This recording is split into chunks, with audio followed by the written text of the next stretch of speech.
It's all good. Okay, I'm going to start this. Here we go. This here show begins in 3, 2, 1.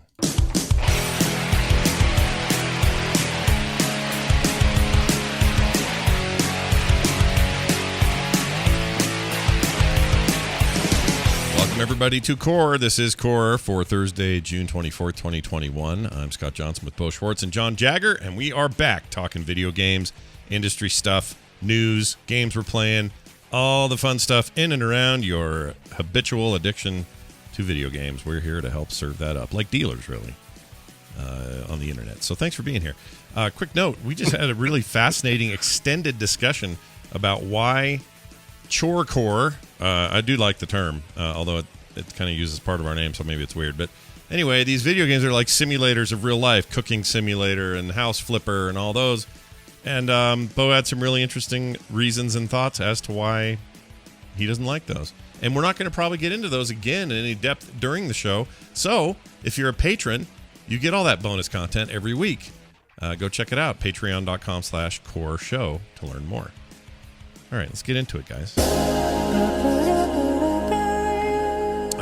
So I did a really crazy experiment this week, and we'll get to it.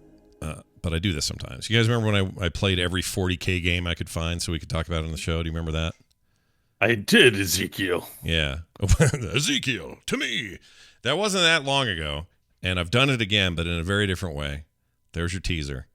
A little later in the show, we'll get into what I basically soaked myself in a tub full of a certain genre just because I got in the mood. And it's partly John's fault. He sort of got me thinking about it again, and I don't know, it just happened. So more on that soon. But first, let's talk about the big news of the day, which is today Microsoft revealed Windows 11 officially. A whole bunch of stuff had been shown and leaked before, but you're now going to get Windows 11. All the rumors and talk that Windows 10 would just be the permanent platform and it would only ever be updates to this Windows 10 platform, or they might get rid of numbers and give it other names or whatever, kind of the Apple way they do it with Mac OS. Everyone kind of thought that's where Microsoft was headed, and it would just be a service that would update all the time. Well, that's still true. It still will update, and you will still get 11 without having to pay for it if you are currently a Windows 10 user. But it's coming, and there's some pretty massive UI changes. A lot of people have remarked that it looks a lot like a Mac, but that's okay because I think Mac OS is a strong contender, and I would love it if Windows was a little more in line with that. But it's interesting. There's some things going away. There's some stuff being added. That whole live tile system that they tried to make happen with 8 and forward, they're removing that entirely is one of the things they're taking out. You can no longer pin your taskbar / start menu, kind of your bottom bar. You can no longer pin that to the left, right, top, or anywhere except the bottom. It's just sort of there. These are small things, little UI things.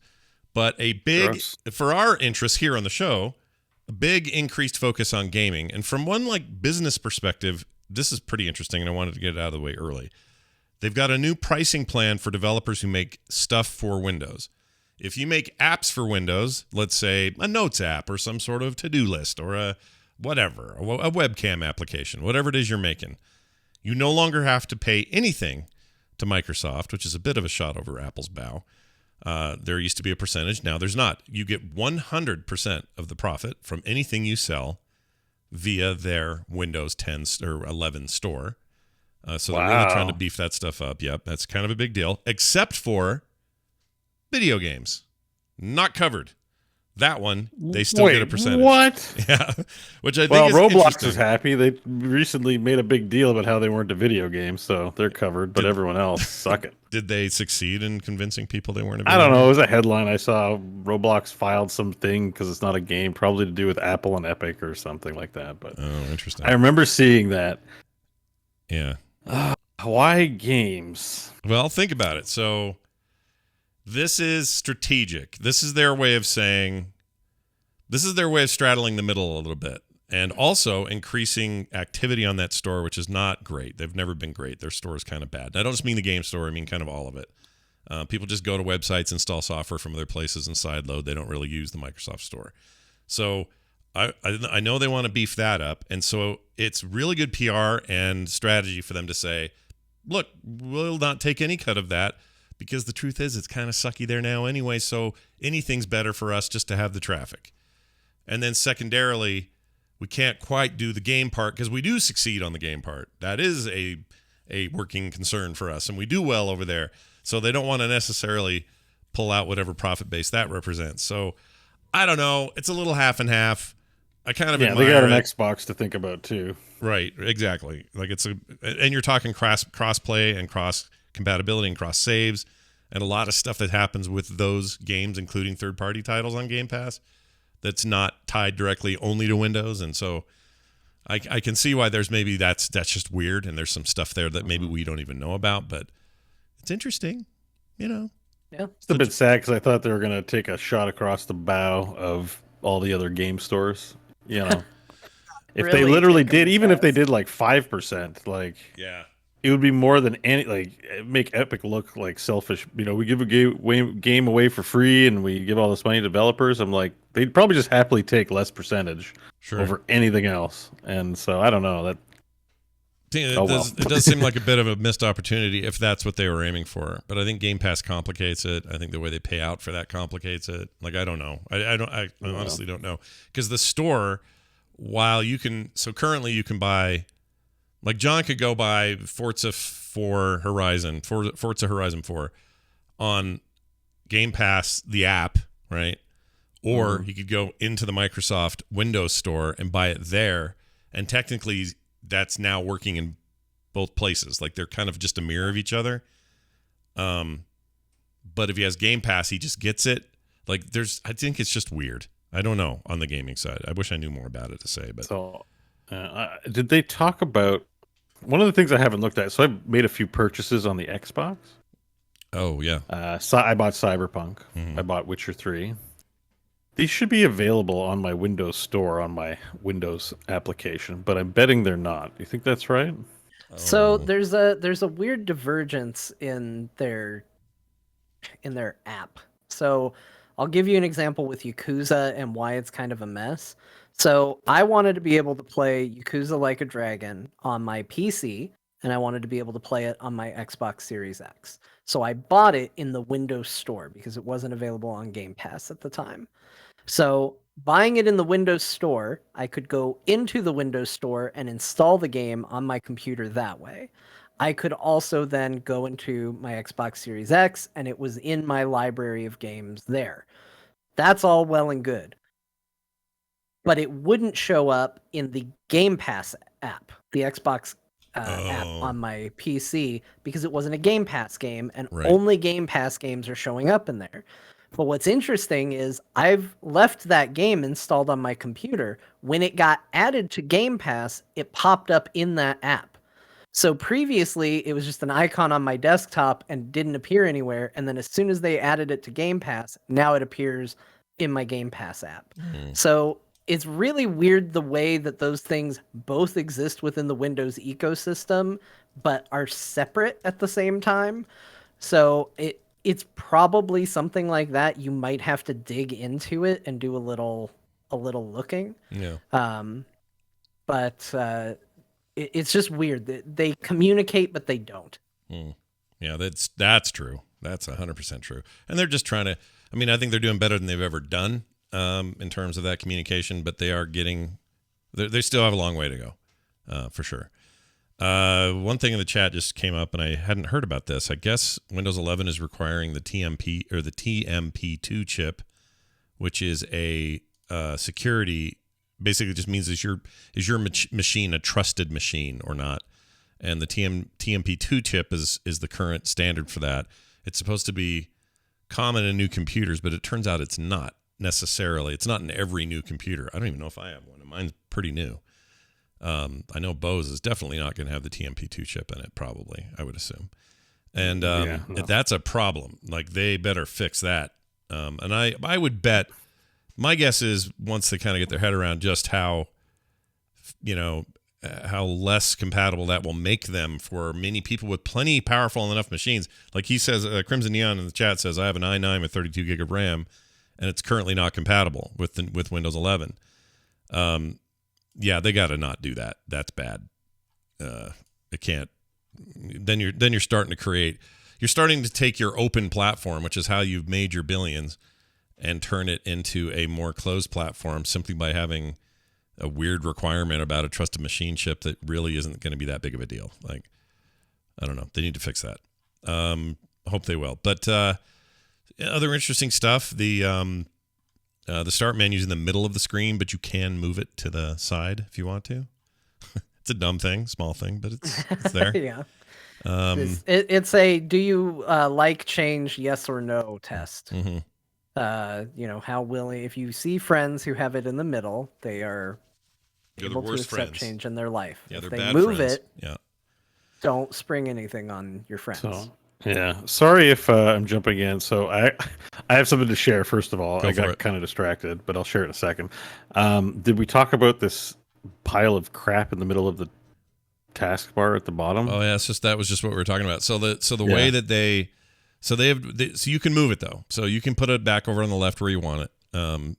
They were quick to point that out. So you don't have to have this center justification to everything. It's just annoying because from a design perspective, as far as I know, design standards are not currently embracing center justification out of nowhere. I don't know why they're doing this. It's weird. It looks like we wish we were Apple. Well, even Apple doesn't do this. Their bars clear across I know, the thing. so it's like do what they're doing, but do it in our own style. They're like, how about the middle? No one does it in the middle. Let's do it in the middle. They're definitely doing I Apple don't- stuff here for sure. Yeah. But yeah, you can move that, Bo. The good news Okay, is great. that all gets moved if you want. You can't put it on the side, top, or other side like you used to, but you can move it across to the left. I can live with that, I think. Yeah, it's a little weird.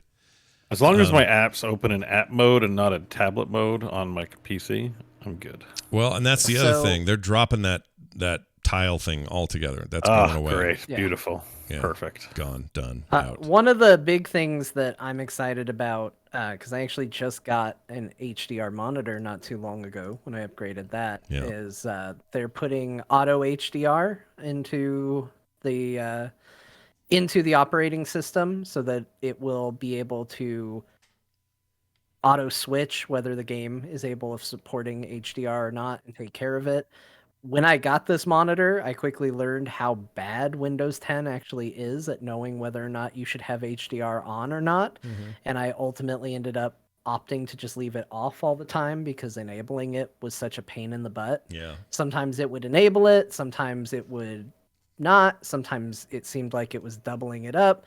Thankfully, the monitor had a simulate HDR option on it, and I turned that on, and everything looked really great, and it was awesome.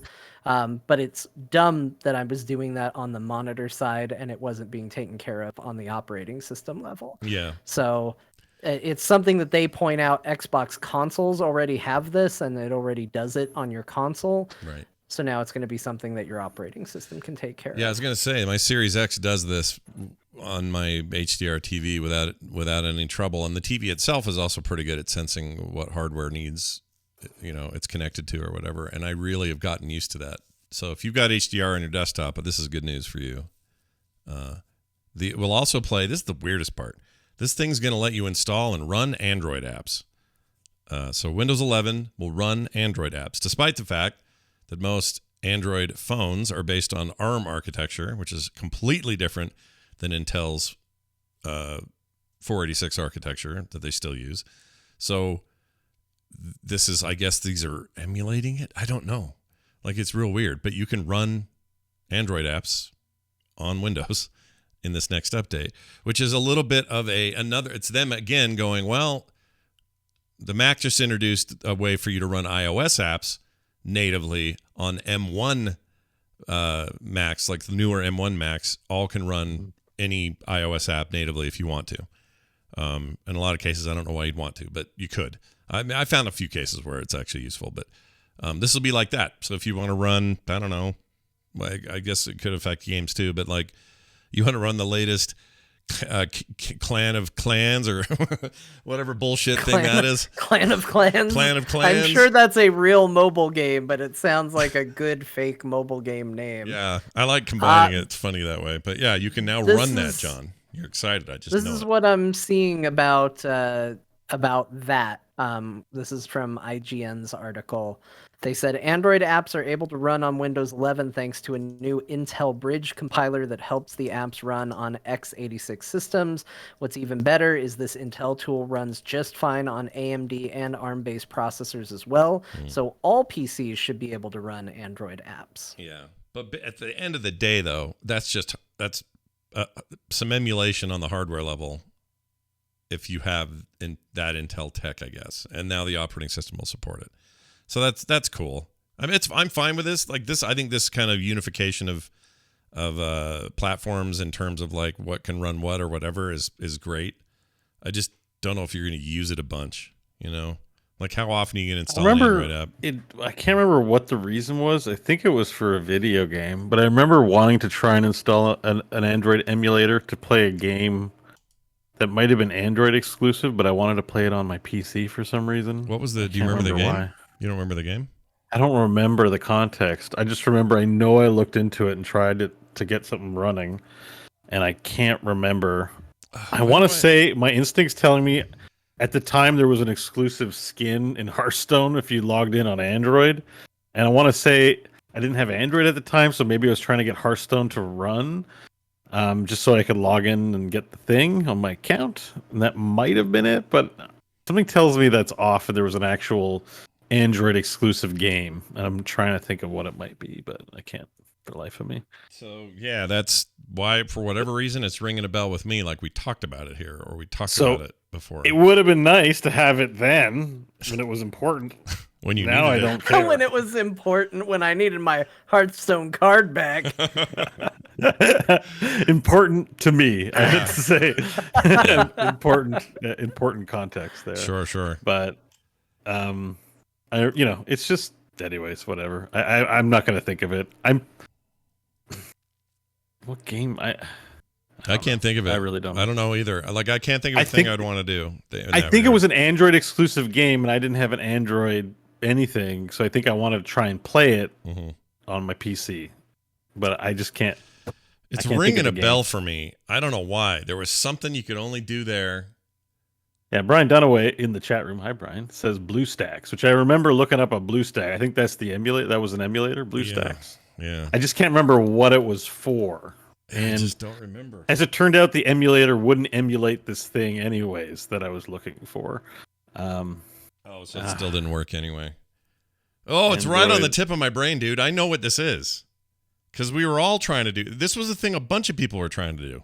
Right? There was a period in time where there were exclusive Android games, I think. Right? Well, like there was still some like that, yeah.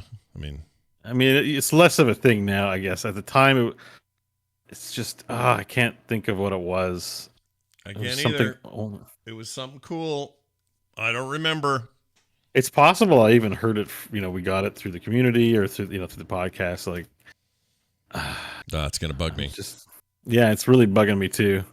I don't remember what it was. It wasn't Fallout Shelter. Was it? I'm just looking up. I'm trying to look up lists for Android exclusive games. Because Fallout Shelter actually hit iOS first, then Android, then PC.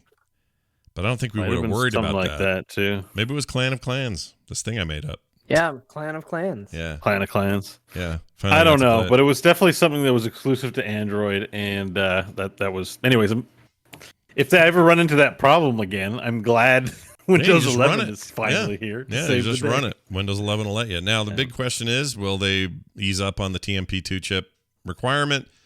And how will the upgrade process go? All that sort of stuff. You can actually go do a health check now, I think, somewhere. Oh, I don't have the link. Dang it.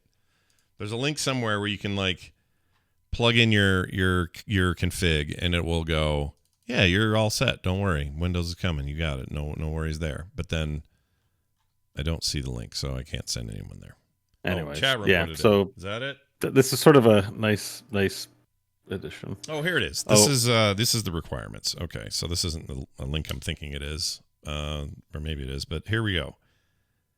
System requirements listed by Microsoft: 1 gigahertz or faster with 2 or more cores on a compatible 64-bit processor or system on a chip.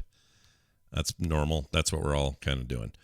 RAM 4 gigabytes or more. Storage 64 gigabytes or larger storage device. That's interesting. A minimum. I guess these are minimum requirements. System firmware UEFI secure boot capable.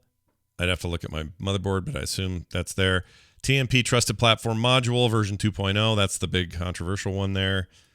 Graphics card needs to be DirectX 12 or later with WDDM 2.0 drivers.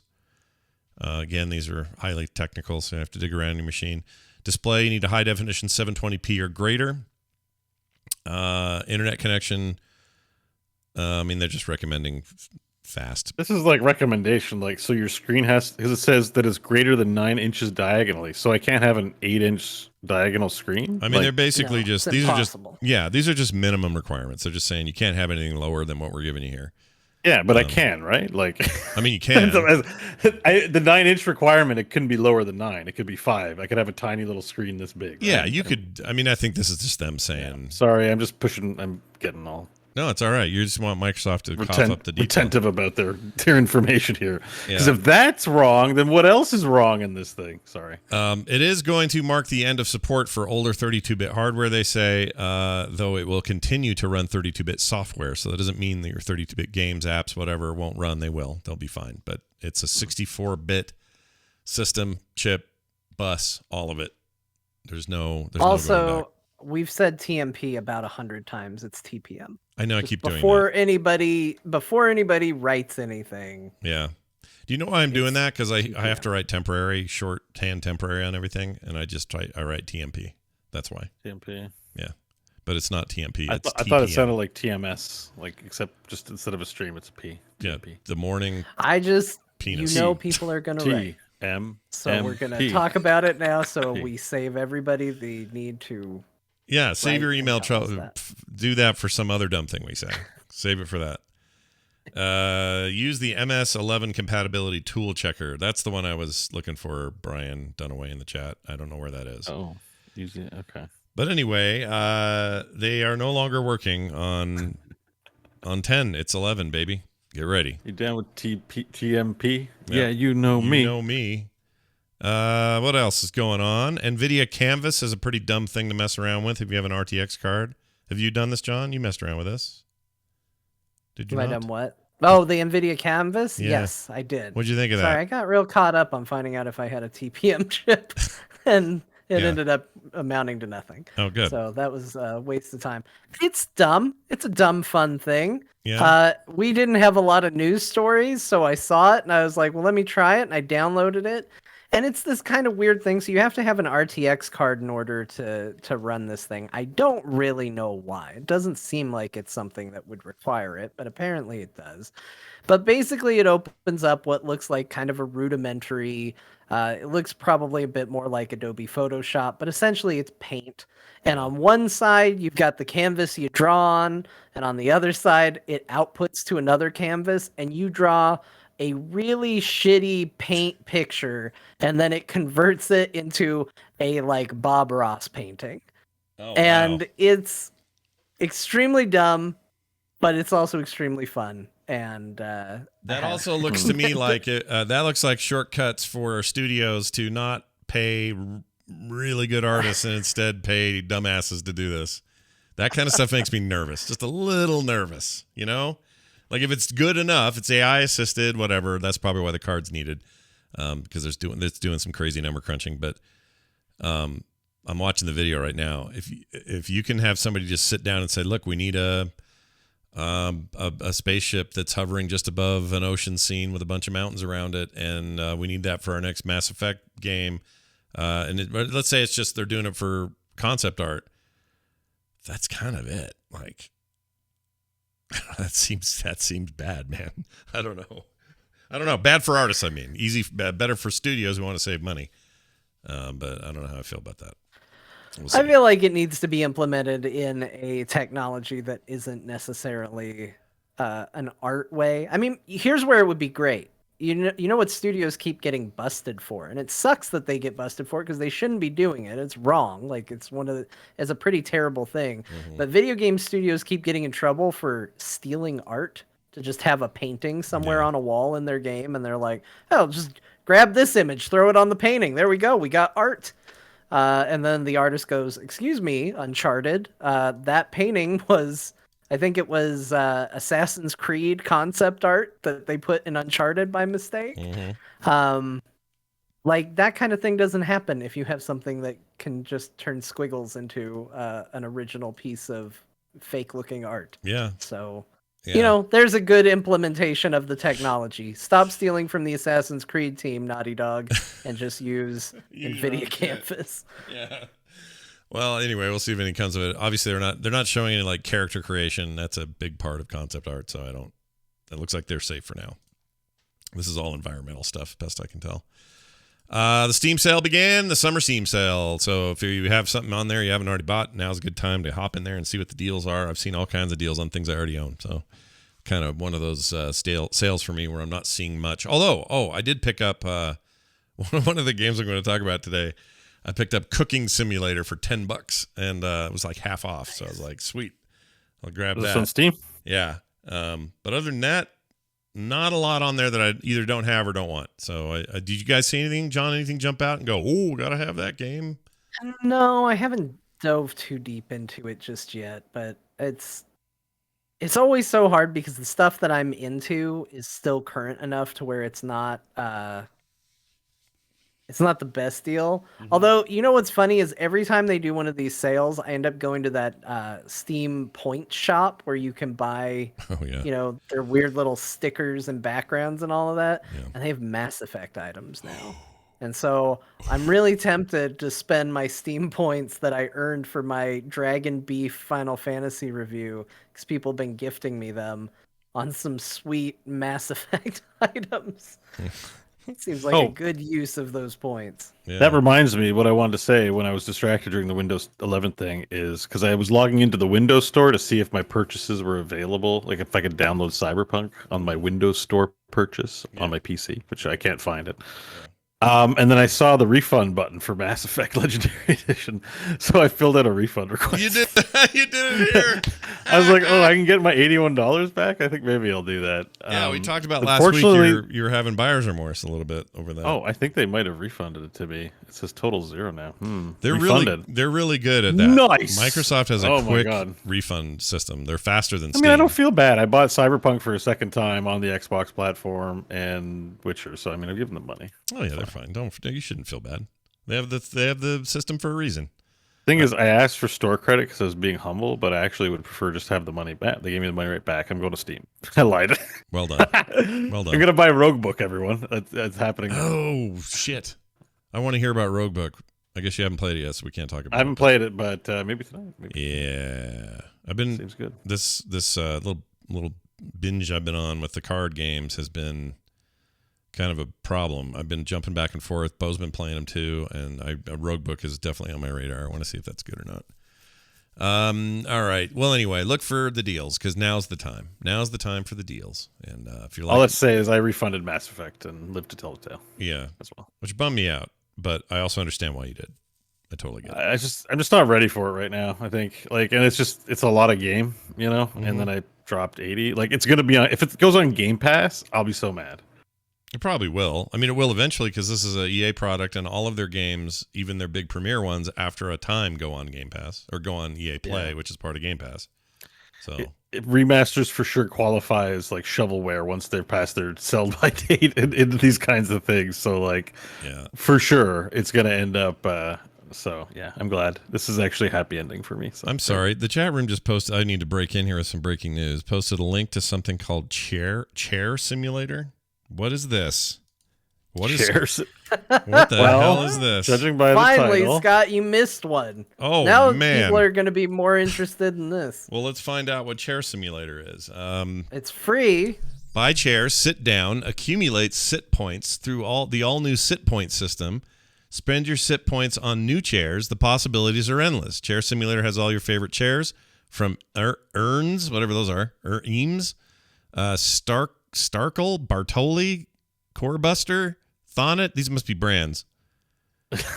Jensen, Brewer, Vander Roe, and more. Very positive reviews. Came out May.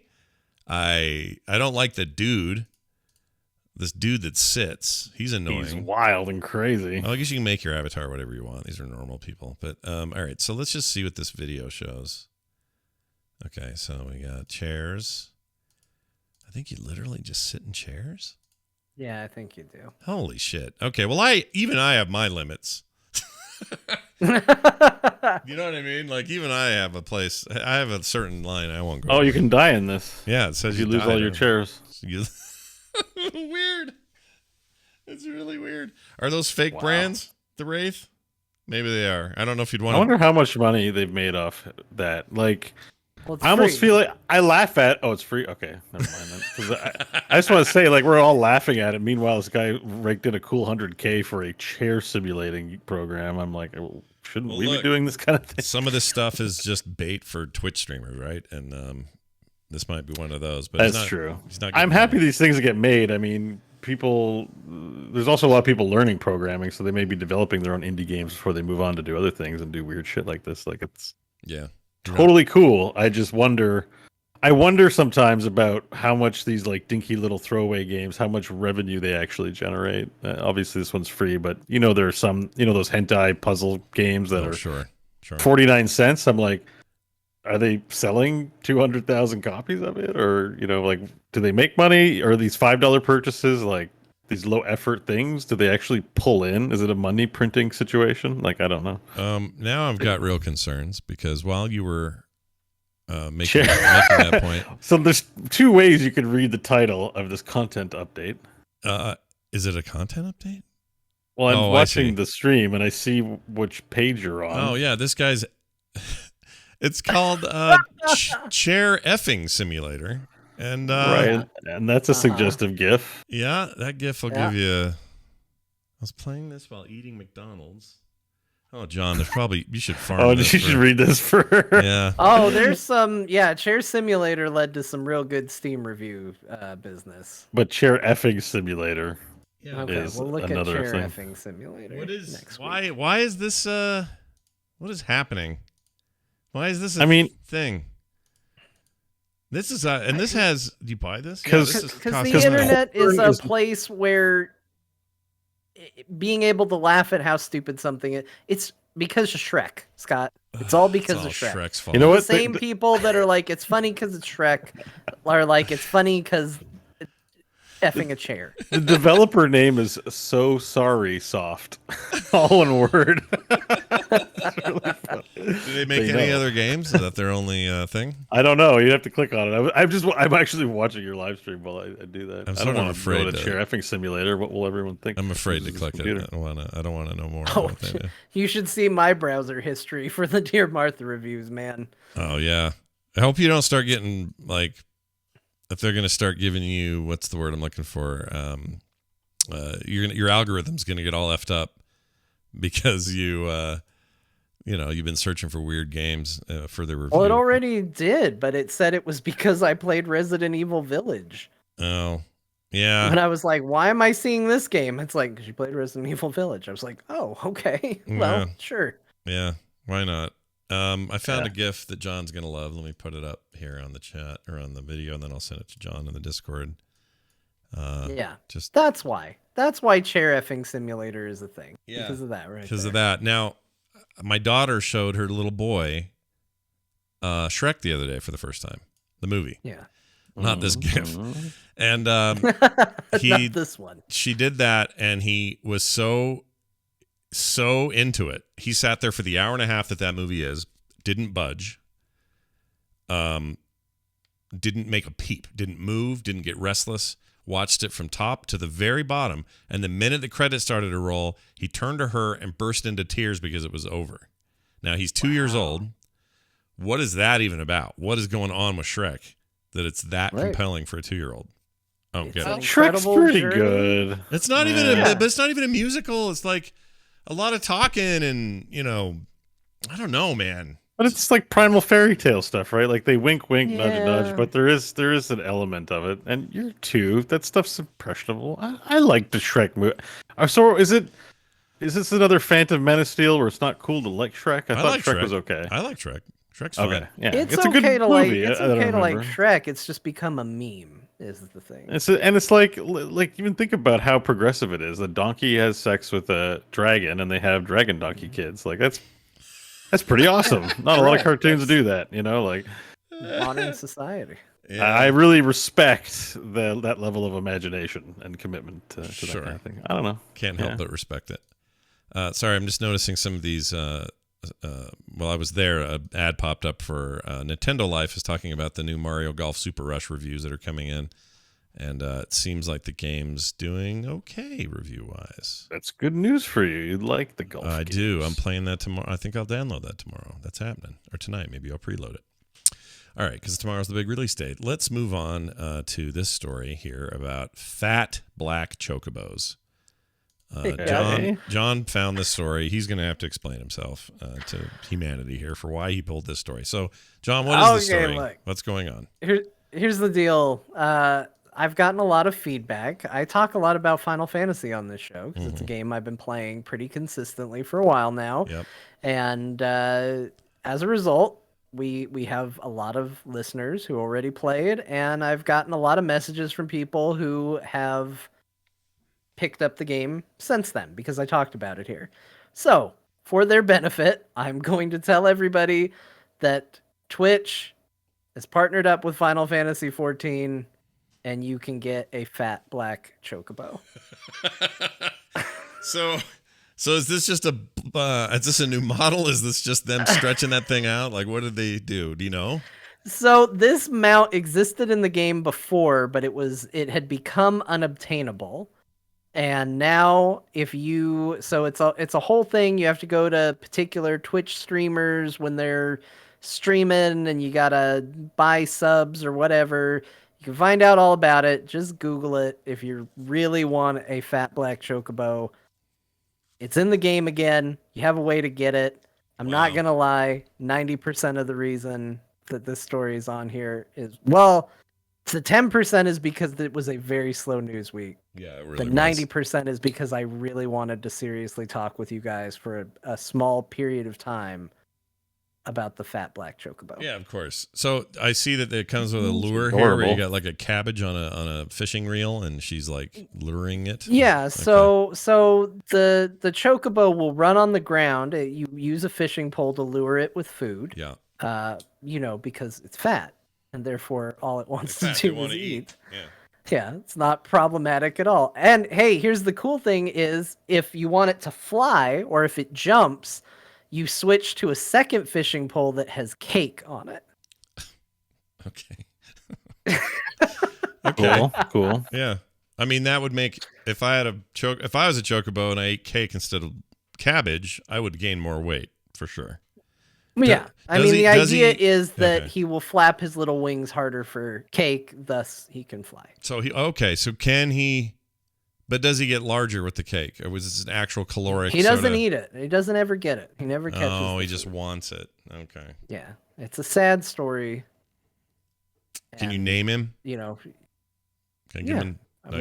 you can name him whatever you want. Can you name? Frederick. No, I mean, I don't mean just for you to call him. I mean, can I right click him and give him a name, like type a name and have it be his name, kind of Henry style? Can I do that? No, you can get a mount that you can name like that, but it's specifically one chocobo that you can do that with. Kefazex in the chat says it's a metaphor Yeah. for playing MMOs. He's right.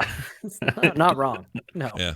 Well, Well, in today's actually- world, Yep. There is one more that is maybe a little more on the nose, which is you can spend, I think it's $40, and you can buy a whale. Oh my lord. A- Why? You can buy a space whale mount. Oh, to fly on? Yeah. Okay. It seats like 10 people or something like that. It's ridiculous. I hate that. As an aside, I hate that we're here when it comes to MMOs. That is not what MMOs should be at all. I It's kind a of virtual agree. world. I kind of agree. I hate that. That's all we focus on when it comes to MMO conversations. It's like the last thing an MMO is anything about a grindstone. It's a virtual world. Play in it. Like yeah, Yeah. but people want to meme it up and have they want their Shrek in their MMO as well. That's what they want. well, they want their reputation bars. I don't know. I think this is more a money making thing. It's not really a player thing. Like You know what I mean? I don't know. Let's not get into it, but it's sad that we're here. Yeah, we're here, and it's sad. You're right. I feel like, you know what, you can put a lot of this at the feet of Blizzard. They made MMOs weird and have humor and put in characters that look like Mario and Luigi, but call them Lario and Waluigi or whatever the hell they did. Well, that's okay. I mean, but that leads. Okay. Those are all gateway drugs. Bo's just talking about the money story. I'm just talking about the money. Like that. Kefex's comment is so on the nose, right? That this is a metaphor for playing MMOs. Yeah. It shouldn't be. It should make no sense. It should be like, what? What are you talking about? Like, did you guys see that Carbot? Well, I know you did because it was in our Slack. But that Carbot animation, dude. Oh my gosh, dude. That was. I thought maybe we had talked about it on the show. We didn't. No, in the week. We talked about it in Slack. Yeah. It was really good. It was really just on the nose, and I guess surprising considering how much collaboration or whatever he's done with. Well, let me tell you guys. I have a secret to tell you guys. So, not a secret. I have a confession. I was going to say good because it's just us, Scott. It's just us. Okay, yeah. Chat room, ignore this.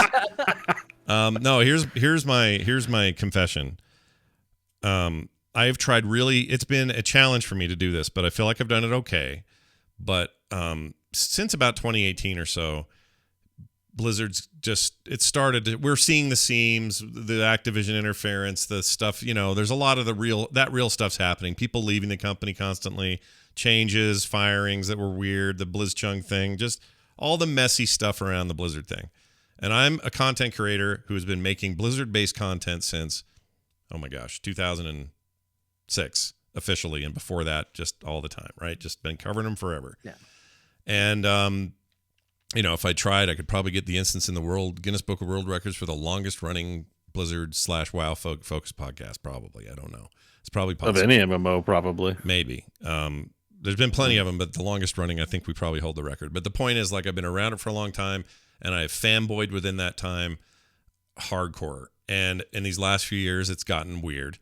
And as it's gotten weird, I've had to struggle with this feeling of like, man, I'm really grateful for them and their products and their people there, and still am in many ways, for all sorts of things in my life that I've enjoyed about being a part of it. And some of that is really cool opportunities, like being asked to stand up in front of 30,000 attendees at BlizzCon and host a Q&A and do that again this year for their virtual one. Like those are honors for me. I really, really think, there's some of my favorite moments in my professional life or otherwise.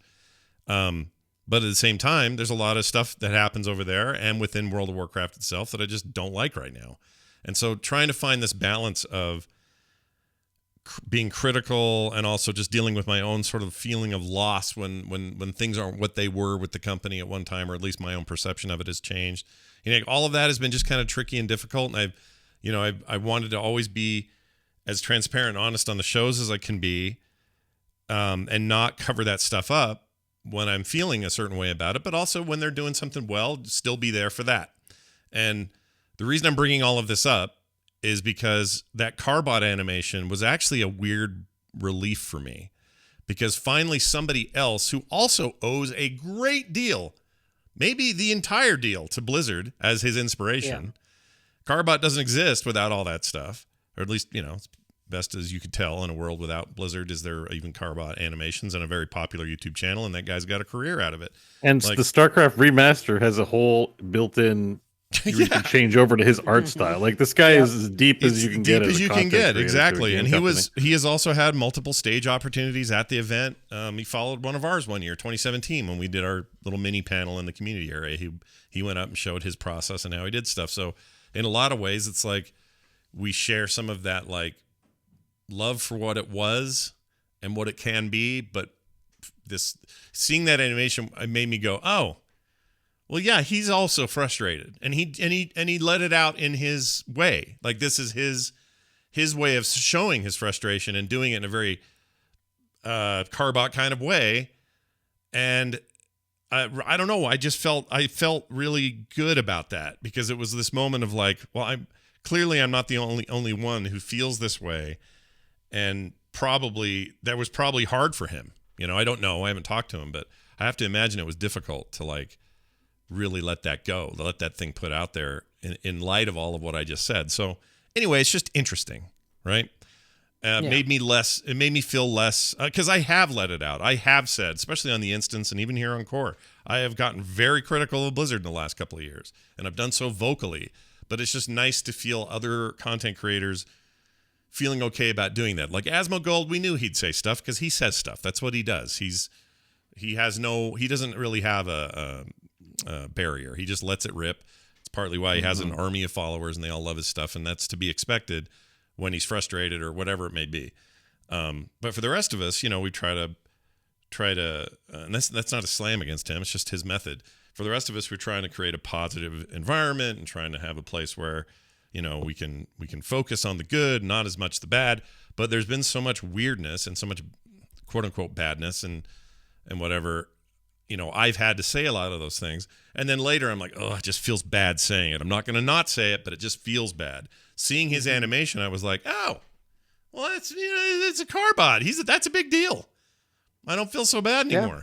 So, and it wasn't, again, I know we're trying to be fair, but like Asmongold and those the Bellular's the one that comes up a lot too. Like they really go to town, like it in a bad way. Like I find the way that he, this isn't Carbot talking any shit. Like it's just how he feels, created as a reflection of the state for feelings. It's different. I'm gonna say I disagree on that because I know what it's like to care and to be passionate. And no offense, Bo, but you don't even play the game. So oh wow, how passionate are you gonna get about World of Warcraft? Yeah. Like, where's the fire for you? You got that way about Heroes of the Storm.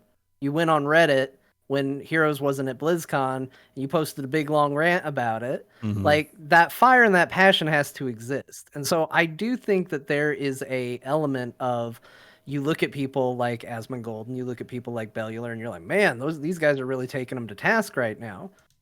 I don't think that is artifice because I feel the same way. Yesterday, I was just like, man, am I excited about 9.1? Do I care?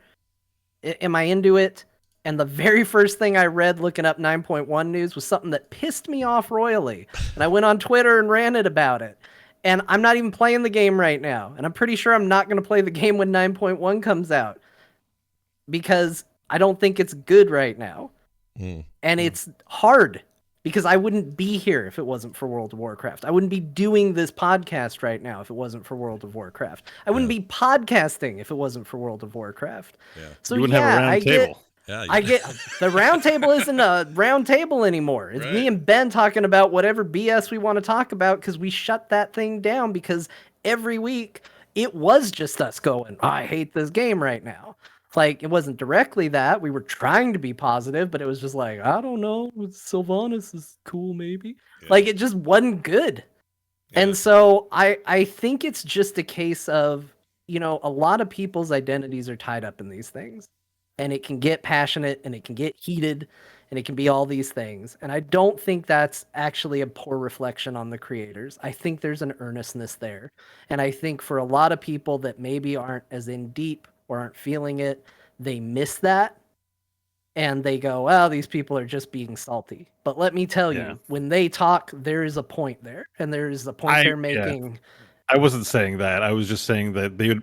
Even if this was WoW's best days, they'd still be making shit videos. I think that's why I don't want to get lumped in with people who create that way personally. Like, because that's just not. Yeah, you could argue in the best of days, those guys had a they're right because the clock's right twice a day, so they're complaining, and now everything's is bad. That's so a fair point. They look like heroes, but they've been doing I remember even years ago on the front page of Warcraft. You go to Warcraft and install this game, and then you see the top 10 hottest threads, and they all be F Blizzard. I mean, why would you show that on your main page? There have been people raging at Blizzard the whole time, and as people who try to be rational, you can, I'm sure, Scott, over the years, you've been called out for being a shill a billion times. Oh, all the time. Yeah. You choose not to be a sensationalist about it. Yeah. Just so happens that all the sensationalists get to be right now. So there's definitely I don't respect that. I don't respect their way they do their things. Sure. But I respect you guys in the way that you do it. So, John, if you're saying that, I sit up and pay attention, but I'm not.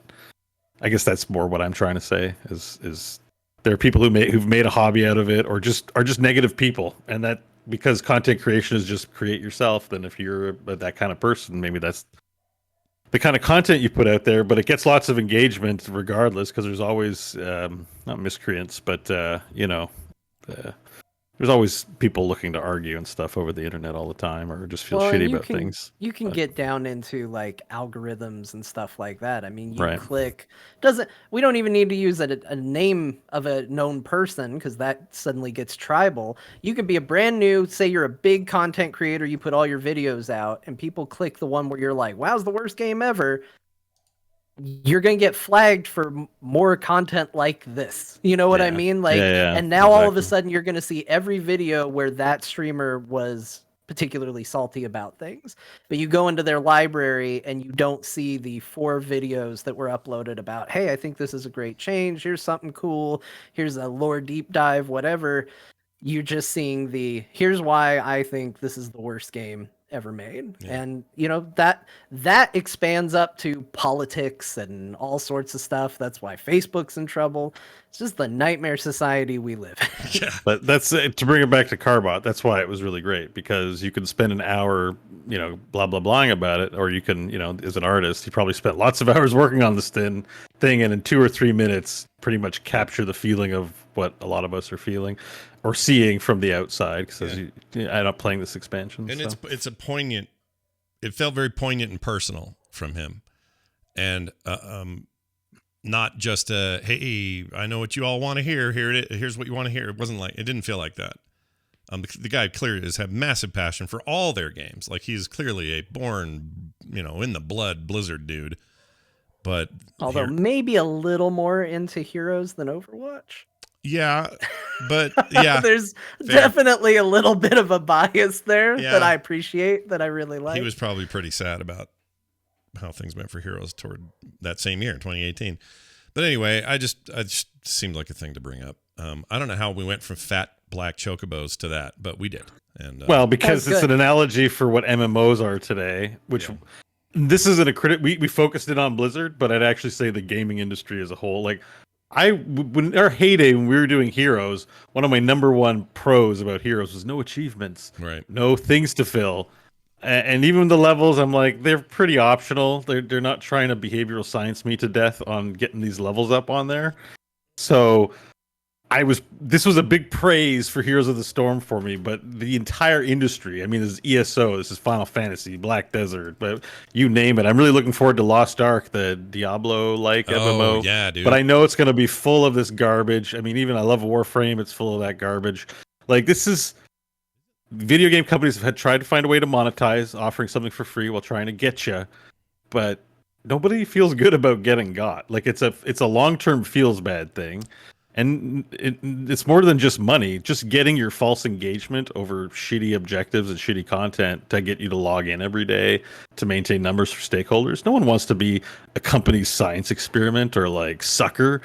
Like, and as these things become more and more transparent, we lose respect for the game, even when we don't want to. And I just think that's everywhere. No matter what game, whether it's Assassin's Creed or soccer, I have XP bars to fill up, and I've got things to. What about just a game? This is an RPG mechanic that turned out to be really useful for all these games, but completely unnecessary. Again, why I like Doom, what the Doom's done, because there's stuff to fill up, but it's very modest, and I think games should focus less on these filler things, MMOs and otherwise, and more on meaningful mechanics of a game. That's what real game design is. And you can see it now. Dreamhaven is Blizzard. Like, that's, it won't be on the scale of it, obviously, but clearly Mike Morhaime left and started his own company and took a bunch of talent with him for a reason. He's doing it again. Yeah. He's starting over. He's trying. He's taking what he's learned and he's gonna do it again. Yeah. Real quick here, Lost Ark. Just a side note. Very popular. So this has been in Korea forever. 2015 is when I first heard of it. And it's finally coming here, like the 31st. Steam has pre-purchase stuff for $25, $50, and $100, and it's all like, Founders Pack, Gold Pack, Silver Pack, whatever. I can't tell if there's actually just a retail game in here or if it's a free-to-play game and these are just some bonusy pack things. There's a 20-hour demo according to one of the Steam reviews. I'd still double-check that, but I think it's I think you get like a very small portion of the game that's available. If you buy this. Okay, so that explains these reviews, because right now this review is set at we're at overwhelmingly positive, and everybody has nothing but like raves to say about this thing. They must have all paid for one of those demos then, or the. Then yeah, let me use my Mass Effect money to buy a Founders Pack. Yeah, no kidding. I literally, we were talking about this game like a half a year ago, and it was like only available in Korea and Russia. And it was a whole bunch of finagling to get yourself into Russian internet and sign up for a Russian email account so you could play the Russian version of the game. And I was like, I'm going to wait. Yeah. I don't want to deal with it. Finally And gonna it's be- coming. It's coming. Be here December. I have a lot of hype for this one in my head, so I'm kind of excited about it, even if All right. it's. Well, I'm it is going to free give it a to play, try. it Like says. I've been so hyped for so long about this game. I will get a silver pack, and It will be I'll free tell to you. play, which I have no problem with. I don't have a maybe problem I with should free to wait. play when free to play does free to play right. that was bother a me. quick backpedal from Bo. He's like, I'm gonna spend my Mass Effect money. Here it goes. Yeah. And then Scott's like, it will be free to play. Yep. Well, hold on now. Let's just back it up. I guess you won't get access to the early alpha, or the play that you're going to get. no, but there will be some game. Like if I'm just buying resources, I'm just so excited. It actually looks really good. It looks insane. It looked in 2015. I remember losing my brain, going, "Oh my gosh, dude, bring this here! What are we doing?" And by all accounts, everybody I've talked to, who played the Russian version and who've played the Korean version, they said the only thing this thing really was hinging on was like a good translation. But underneath, it's like really solid mechanics, like feels amazing to play, graphically really impressive. Like Diablo, but deeper. Like, I don't know. There's some neat stuff going on, so we'll see when that gets here later this year. All right, moving on to this week's Dear Martha Steam review, and this week we're going Russian again because Nice. Well, John said we had to, so we're gonna. I lost my Russian music. No, I didn't. It's right here. So I'm going to play this Russian music, and then John's going to just tell us what it is. I'm not going to give any other hints except to say this is let's call it a Death Stranding review. Okay, we'll tell you that much. John, here, take it away. My dearest Martia, I present to you a review for Death Stranding.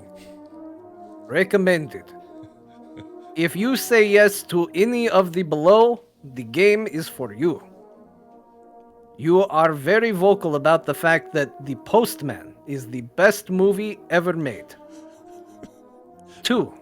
Iceland is definitely in your top holiday destination, but deep down you like sun, so you don't go there.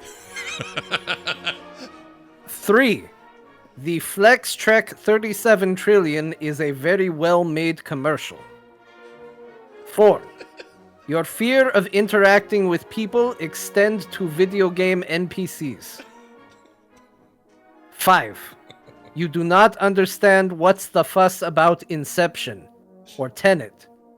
It really is not that complicated. Disagree. Yours in this life and the next, Pepe. Wait a minute. Really, Pepe? Pepe. Pepe. Okay. Pepe. All right. That's fantastic as always. Now, what we've been playing. It's been Chore Core week for Scott. Don't worry, I'm not going to be super long with this, okay? I'm not going to freaking drag this out. But here are the games that I decided I wanted to compare to each other. And we'll see how this goes. So we've been playing House Flipper. That's one of them. Shipbreaker had a new update. Wanted to check out that. They revamped the level 7 ships completely, and I wanted to see how that all went, and I'm happy to report it went really well. Then there's some you haven't heard of, perhaps. Rover Mechanic Simulator. Rover. Okay. Now, by Very rover, specific. it's not a dog. It's rovers like Mars Mars, thing? like Mars rovers, yeah. So you're actually in a base on Mars, and you're alone, and you got to fix rovers when they come in broken, and you got to send them back out to do whatever rover work they're doing. Very polished, very pretty version of one of these games. Mech Mechanic Simulator, which I've talked about on the show before. We work on mechs. That and Rover, I swear, are probably in the same universe. They feel very similar, those two games. Then I played something called Train Station Renovation. And Okay, I want to ask about this. yeah, go ahead. Because, Scott, I have a weird like maybe Secret Obsession with like the idea of like model trains and maybe trains in general. Oh my lord. Like I might have a weird like passion for this, but it seems like it's just the train station, but maybe that's okay. How is this game and what is this game? Okay, so let's pause on Train Station Renovation. That game is the closest comparison is House Flipper in terms of mechanics. Okay. So what you do is you're being hired as like a fix-it dude with a truck, although you don't drive in it. You just arrive there. And you get sent around to these old train stations that are in like various state of dilapidation. And that could be anything from some of the railroad ties are loose, so we need to replace those, to there's graffiti on the station wall. Get rid of that. The old desk inside's all beat up. Buy a new one. That kind of thing. You also have you basically place big trash containers, like big ones, where you've got to throw a bunch of shit into, and you actually get money for recycling the right stuff in the right recycling bin. So if you put all the plastic in this one, you get cash for that. You put all the glass and metal in this one, you get cash for that. If you don't, you don't get any money for it, and that's okay too sometimes. So you can have these two different kinds, like these categorized money-making recycling bins, and then just big trash bins where you just throw stuff in, you don't know what category it is. Anyway, you got to clean all this area up. There's some weeds sometimes, scrubbing down the thing, cleaning the floors, getting rid of all the cobwebs. Some of the stuff you've done in House Flipper, definitely in this game. The train part is mostly make the train station look nice and then get out of there and count your money. However, at your office, there's an entire room that's as big as, I don't know how big, like a giant rec room style room with one of those really decked out, people that really got into model trains, just decked out model train sets with, mountains and cities and towns, and it's huge. And as you progress in the game, you get to build that thing out and run it. So it's almost like a separate game, that part of the game. That part you would love if you're into model train stuff. The other part you probably like because you think House Flipper's cool. So it's kind of a combination of those two kinds of things. A little bit of a, run your own model train system, and also while you're working, you're actually doing cleanup at these places. It's got kind of the same similar loop, sort of the same satisfaction kind of thing going on. I don't think it's as mechanically satisfying as House Flipper. House Flipper's really good at, like, with the exception of sucking those bugs up, almost all the mechanics are just like, oh, they feel good. This feels right, how I'm doing this thing I'm doing. But the bugs just are irritating in House Flipper, but most of it's fine. The stuff in Train Station Renovation is not quite as polished as some of those mechanics, but they're fine in the end. They're okay. I do like the sponge you use to get rid of graffiti. There's something about it. Yeah, I don't think this is for me. I was more into the train aspect. I don't want to and not the station. Yeah. I was like, well, maybe the station will be okay if it involves, like, I didn't know it was just going to be like, what if you were a janitor at a train station? Like, I mean, kind of, yeah, like that's kind of true. Oh my God. And you also, I mean, the thing is, the train stations as you go, they get more complicated, very cool, like really neat, like geographically and stuff. But yeah, you're not messing with trains. In fact, there are no trains there when you're there. It's just, you fixing it and getting it back in shape so it can be a decent train station. Are there NPCs, like, is there ever time where the train station sees like activity from Sims or something like? Not that I've gotten to, maybe further down the road, but I've only done like I think the first 3 stations. That would be the full experience of the train simulator renovation. Right. Well, it's renovation, so if you're renovating, you're closed down for business. It's just nice.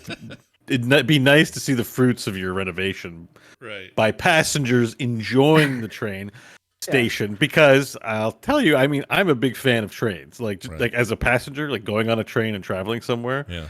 They're a lot of fun. There's a train that runs between Ottawa and Toronto, and one between Ottawa and Montreal, and it's cheaper than flying. Takes longer, but you get served food. Like, trains are great. Trains are wonderful. So anyway, I would just like to see the people enjoying the renovations. I was looking to be a little bit more of a Captain Sisko and a little less of like somebody that died when the Cardassians attacked and didn't really get mourned ultimately. Yeah, that's true. This is like DS9 when everyone went home. Although that sounds like a decent game. I would play that, but yeah. I get I it. think there's a real opportunity here for a real good company to do this train station and train game using the Thomas the Tank Engine IP. Mm-hmm.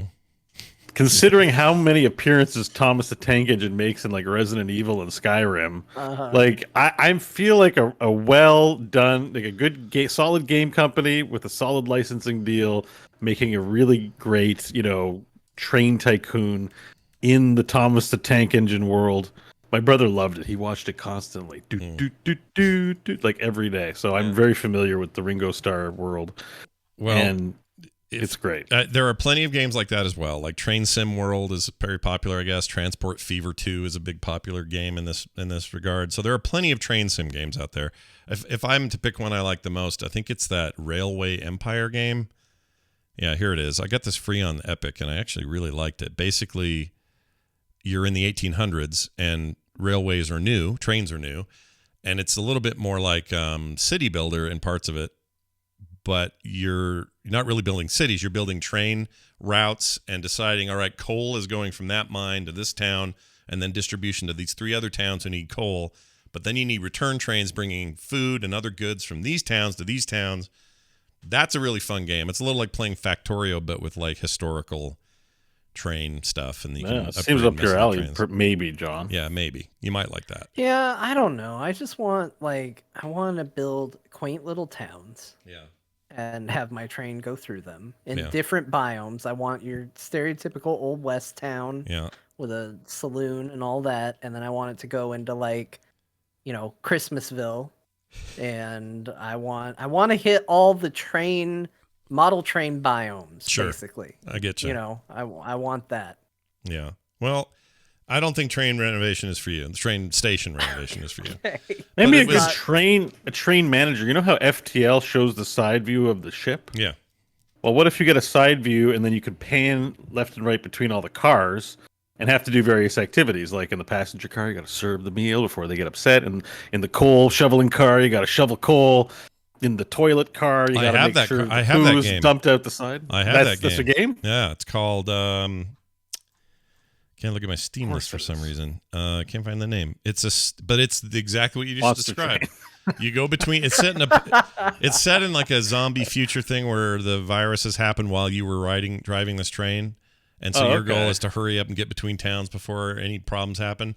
But it's a side view, and a thing breaks, and you go work on it, and then another thing happens. The lights go out. You got to fix that. Okay. It's pretty cool. But it's very indie, and I think it might be early access, and I just have to track it down. I don't know where I put it. It's just now that we're talking about trains so much, that seems like a good sort of side view mechanics strategy game, like totally right for this. And then you're on the train, and perhaps you can upgrade it. I still don't think that's what John was in the mood for. No, probably not. If I had to guess, I should probably just make the game I want. Yeah. What if they added trains to Final Fantasy? I mean, they should. There's trains all over Final Fantasy. It should be in there. It wouldn't make that, even though there are railways in World of Warcraft, it works because of the gnomes, and the goblins. But I could really picture a full-on magical train station in the Christmas biome and the desert biome that you're talking about in the World of Warcraft or the Final Fantasy deal. Sure. I guess I kind of did do a train thing recently. It was probably why I was really excited about the game the other day. There was a train thing. It was not really a full-on train. It was more of a cart. But it got pushed by a giant stone golem. It was pretty cool. It's not quite a train that we're traditionally used to. It was on train tracks. Sure. Yeah, shouldn't they put the golem in the furnace and burn it? That's how trains run. But he just pushes it. So, Okay. Sounds all right. All right. Moving on from that, Train Station was fine. It's a very nice, it's a fine version of one of these games. But again, subject matter may not appeal to everybody. At least the rover mechanic simulator was like, ooh, I'm in space. I'm on Mars. No one's here. I can do trippy Mars shit. Like it's you look out the windows and there's a bunch of wrecked. It's like almost it's this horrible future where we've just sent too many rovers to Mars, and your job is to fix that problem. Anyway, that's a cool idea. Yeah, it's cool. I liked it. Okay, I did play some more Power Washer Simulator. I forgot I squeezed that in here. I still think that one might be one of my current favorites. While in early access still, it's got the most potential for just a very satisfying one of these chore core games. Because just Power Washer, dude, they're so cool. I want a real one. I totally want one. I forgot about this one. Next one. You just wrote bus. Yeah, this is You were very detailed on all your other game descriptions. Oh, wait. Yeah. And then you just wrote the word bus. That's because this game is called Bus. It's the bus. You mean? I'm sorry, right? the bus. Yeah, it's the bus. Sorry. You showed us to briefly this on a recent previous episode. Yeah. So Bus is weird. It's this European game in early access, very early access, I would say. I think it's got a long way to go before it's done. However, the concept's pretty good. It's very pretty. It looks very nice. You're at an airport to start with in Germany. You load up the bus and you take them to their destination. That's the game. You know what? That's kind of what I want in the train game. Yeah. Except I want the train biome. Right. And this is all, big wheel and you got to be careful backing up and it's all that shit. With at least with a train, it's, unless you're. Oh, and it has all the bus buttons. I'm watching the trailer. Oh, and there's all a of point, because buses have a lot of buttons on them and you're like, what do all of them do? Yeah. So you have all those buttons, it looks like. It's got everything. Activatable. It's got some, lesser control schemes where it's like, hey, do you just want to have an automatic gear thing and steer and go back and forward and backward? Yes, you can do that. But if you want to go totally nuts, you can get a lot more simmy with it. It's got a radio and you can change the channels and listen to the stuff. And you got the mirror looking at all the people sitting in your bus and you take them to their destinations and, you keep leveling up stuff like better tires, faster engine, all that shit. The one thing I'm not seeing is the guy that inevitably gets on the bus that has like a 10-foot cloud of BO and alcohol piss smell. I assume they all do. But this is Germany. They're a little more efficient there. I don't know. Maybe they don't have that problem. I don't know. I just plenty of assumed that guy alcoholics in was Germany. always there. And he always, the bus will be full of people and you're like, I sure hope he doesn't talk to me. And he always talks to you. Talks to you anyway. Yeah. John, you're very he always talkative guy. Don't make eye contact. Just don't make eye contact. But John's one of those guys. I always. You're one of those guys, I think. You look like you might want to have a conversation. I don't know why that is. You just do. The way you get caught is because I can't believe the bus driver's letting them on the bus and you're looking and then they see you. Mm-hmm. So it's best just to go go like this and go, okay, I'm tired. I'm just sleeping here. Ignore me. I mean, I told you guys the story about the guy who hit me with a meat stick. Yeah. Oh yeah. Yeah. That's my experience any public place where someone kind of weird shows up. Yep. Like I either get hit with a meat stick or talked to about, usually it's about Jesus. Yeah. Yeah, they want you look like a guy who's ready for Jesus. That's what they think. That's what they think's going on. The game is the one thing I did want to mention, it's very pretty. The outdoor, sunny day graphics. It looks like you're in a real city. It's all based on actual cities, so everything's geographically super realistic and very detailed. The interiors of the bus are super detailed. It's a pretty intense effort so far, and looks good. Actually, I don't know if it's going to be my jam. What I would prefer here is if they said space bus driver, and take me somewhere weird. That's why I like the mech simulator more than I like mechanic simulator than I like doing it with say cars. Well, cars are things we all have and it's kind of boring everyday stuff. I would rather do for example, I forgot to tell you this, House Flipper's got a cyberpunk thing in it. So, a mod or it's not a mod. It's like a free add-on they did. So basically you can go renovate certain homes, houses, and apartments that are set in total cyberpunk future. And in those apartments, the jobs you do, the furniture you add, the stuff you make or whatever, they're all unique items that look like you're just pulled right out of cyberpunk. It's awesome. Oh, cool. Yeah, so there's opportunities for that sort of stuff for these games. The cooking game I got is getting an apocalyptic update that lets you pretend like you're making food in an apocalypse, and you got to make do with what you have, and it's all shitty kitchen and that sort of stuff. There's some fun being had underneath, but on the surface, the bus is just the bus. It's the bus. You're taking the bus. Yeah. Now this is Space Shuttle 2020, and you were in, this was on Mars or Venus. That would be more interesting to me, just from an aesthetic. But I don't know. It's still okay for Chorecore. It's all right. Then you got then you got this one, which I played and was amazed by and then quit the fastest because it's just too real for me. and it was PC Building Simulator. Which I've heard of this. I had this on Does my. it have a Henry Cavill mod? No, there's no Henry Cavill mod. Dang it! But there's mods for everything. You want to make a Falcon Northwest freaking exact, based on the exact case PC video card of a certain model, make whatever. Like all that's in there. It does have support from Steam Workshop, so people are making all sorts of stuff. Old Alienware computer, things like that. The campaign is basically just the reason. Okay, so the computers in it that are represented are kind of modern-ish, right? Like stuff in the last, let's say, 10 years.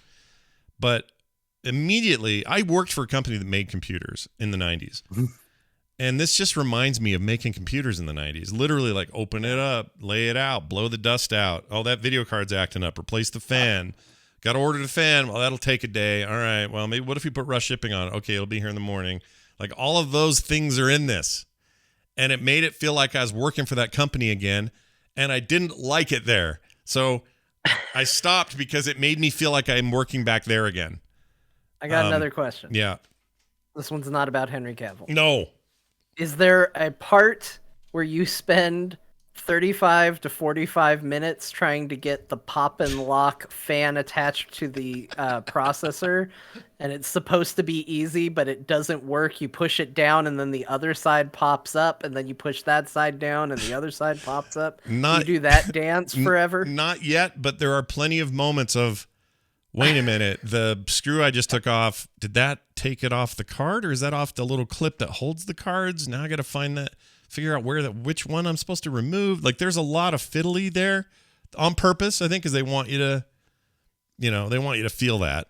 And they do. It's definitely got some of those moments, but it's pretty good. It's for what it is. It's very good, actually. And it deserves its overwhelmingly positive reviews it currently has on Steam. This came out in 2019, so it's a little older now.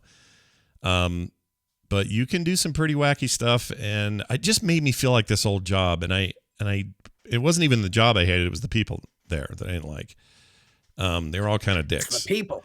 Yeah, but it was a '90s era thing. Everybody was trying to make PCs. It was a weird time, so I know that. But yeah, it just reminds me of every family member going like, "You're good with computers. Can you come take a look at what's wrong with my computer?" Yeah, like that so many too. times. I've never worked on fancy fast computers. It's always like, I still have this 486. But check my email on some of these have like buy a new computer. These have water cooling and LEDs, and there's all that stuff in here for the more complex builds and everything. But you're also doing like benchmark tests, and you're doing virus removal on some of them, and it just is too real. Like, that stuff gives me anxiety because I lived through that era and it's still maybe that way today, but I lived through the 90s, and the 90s were an era of everyone has a virus, and everyone's fan sucks, and everyone's hard drive broke, and everyone's. And the computers were expensive. Yeah. It wasn't like, just get a new quick one for $500. It was like $3,000 for nearly anything. I think. Exactly. Exactly. So you're like, you better fix it. So if you love, like, someone, Benjamin in the chat says, I love building PCs. I think you'd love this game, Benjamin, like, because it's very good at that. The thing you love, that's what this game is, and they clearly, it's made by people who really give a shit about this sort of thing and detail and everything else. It's a pretty rad thing. They also have a ton of DLC, which is currently on sale. Oh my god, they do have $40 on sale of DLC for a PC building simulator game. And there's tons of it. Esports expansion pack, which is all esports based stuff. Let's see, Razer, all the Razer designs are in here. Like, it's all brandy stuff. It's crazy. Okay. Anyway, great. Very popular, very cool thing. I liked it. It was fine. And then the one I played today, I put a clip in Slack for you guys to see a very funny moment that happened in there. I don't know if you've seen it yet or not, but in Slack? Yeah, I put it in Slack earlier today. And I'll put the entire video up because it turns out it was worth recording. That is, the cooking simulator is one of the dumbest things I've ever involved myself with, and I loved it. It was so much stupid fun. Do you remember the surgery simulator game? It was a kind of a craze a few years back. Yeah. It's a little like that, but not goofy. They're not trying to be goofy. It's just hard. Like, I didn't know there was physics. Like, if I swung the soup around too fast, it would spill soup all over the floor, and yet it does. if I that's kind of awesome. I I hit the plate on the wall and it shattered right before the order was due, and then I lost the order because of it after all this cooking. Like, it's just graphically very realistic kitchen stuff. The recipes, I don't know what to compare this to. It's a little like real cooking, it looks like. Yeah, it's like these mechanic Have you done that? games. So you got to pick up every tool, use it all, the knives, the salt shakers, use the fridge, open it up, get the food out, take it over, cut it up, mix it all together, put the mixer in, heat it up just right, cook it for not too long, don't burn the chicken. But you can also F up and drop the fish on the floor and then put the fish back on the plate, and they'll still take it and give you a good review because they didn't see you drop it. You don't ever actually interact with the customers. You're just sort of doing it. There's timers on some stuff, not on other things. You can clean with a mop in between meals or in between cooks. There's already you can use a fish as a stirring spoon instead of a stirring spoon. You can do all kinds of weird shit in there. And it's okay. In some ways, it's a very straightforward sort of, hey, here's a cooking simulator. But it's clearly very gamified, and they mean you to have a lot of wacky fun. And I had more fun with that than I expected, and I'm going to keep playing that because that game was made for Twitch. Like, it's just a crack up. Yeah, it does. I'm watching your clip. It's hilarious. Like, everything. It does look. I like when games do that. They go so deep on the physics that it results in goofiness. You know, like, it's very cool. Yeah. And Lori for real says, "Oh, Scott, that's not realistic cooking." No, I know it's not. I'm not saying it is. That's my whole point. No, but there must be some realism. Well, no? Visually, they are going for realism. Everything in the game looks real. The recipes are recipes that you could see working. It'd be a real recipe of a soup or a dish or whatever.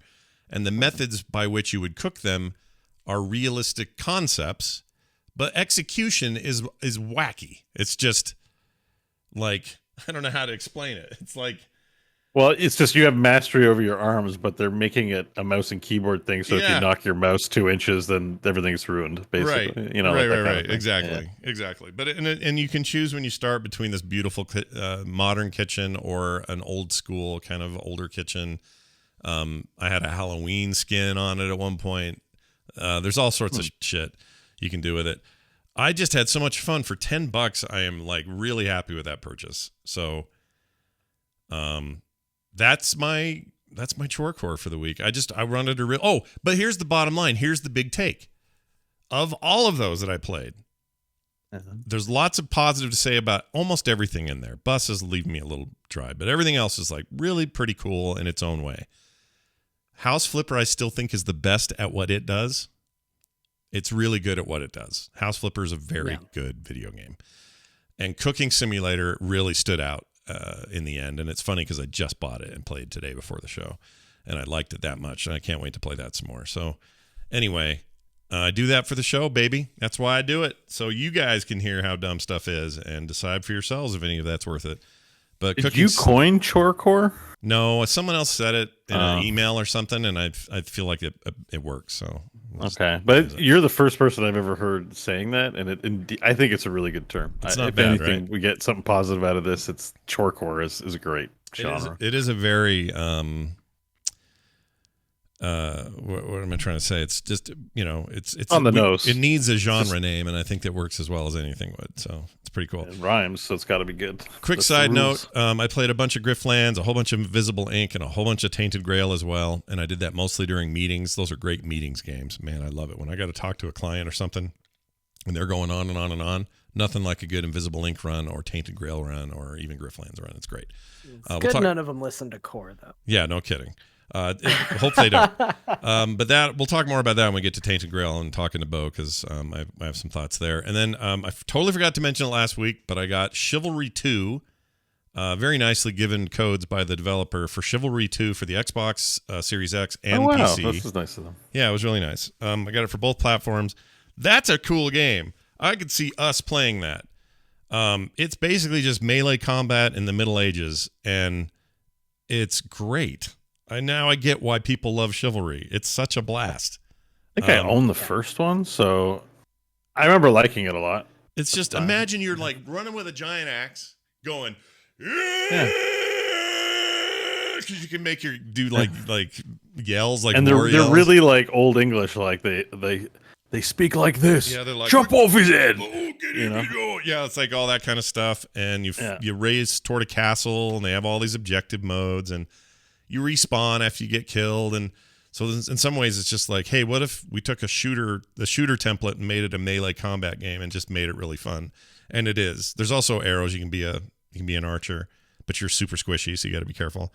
I swear I played more than this because I owned the first one, but my playtime on Steam says 3.7 hours. I'm like, I didn't play this very much. Tondragosa says it really well. It's big, dumb fun, and I agree. It's very fun. I'm going to keep playing more of that, and I've just been playing with randos, no friends or anything yet, but there's something about it, and it's bloody, like you're hacking arms off and heads off, and running spears through people's chests, and they scream and croak, and it's just a big like the way we used to fight war simulator type thing, and I really like it. It's fun. John, you played more Final Fantasy, of course. Nothing new really to share there. Just still hooked. Still got you by the wiener, that game.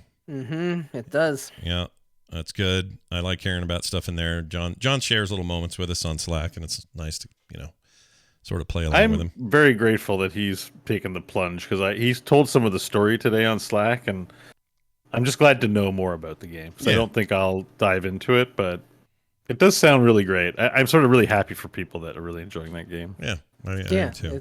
it's crazy good. I'm about to wrap up, I think, what would be the initial release content of the newest expansion. Why can't I think of it?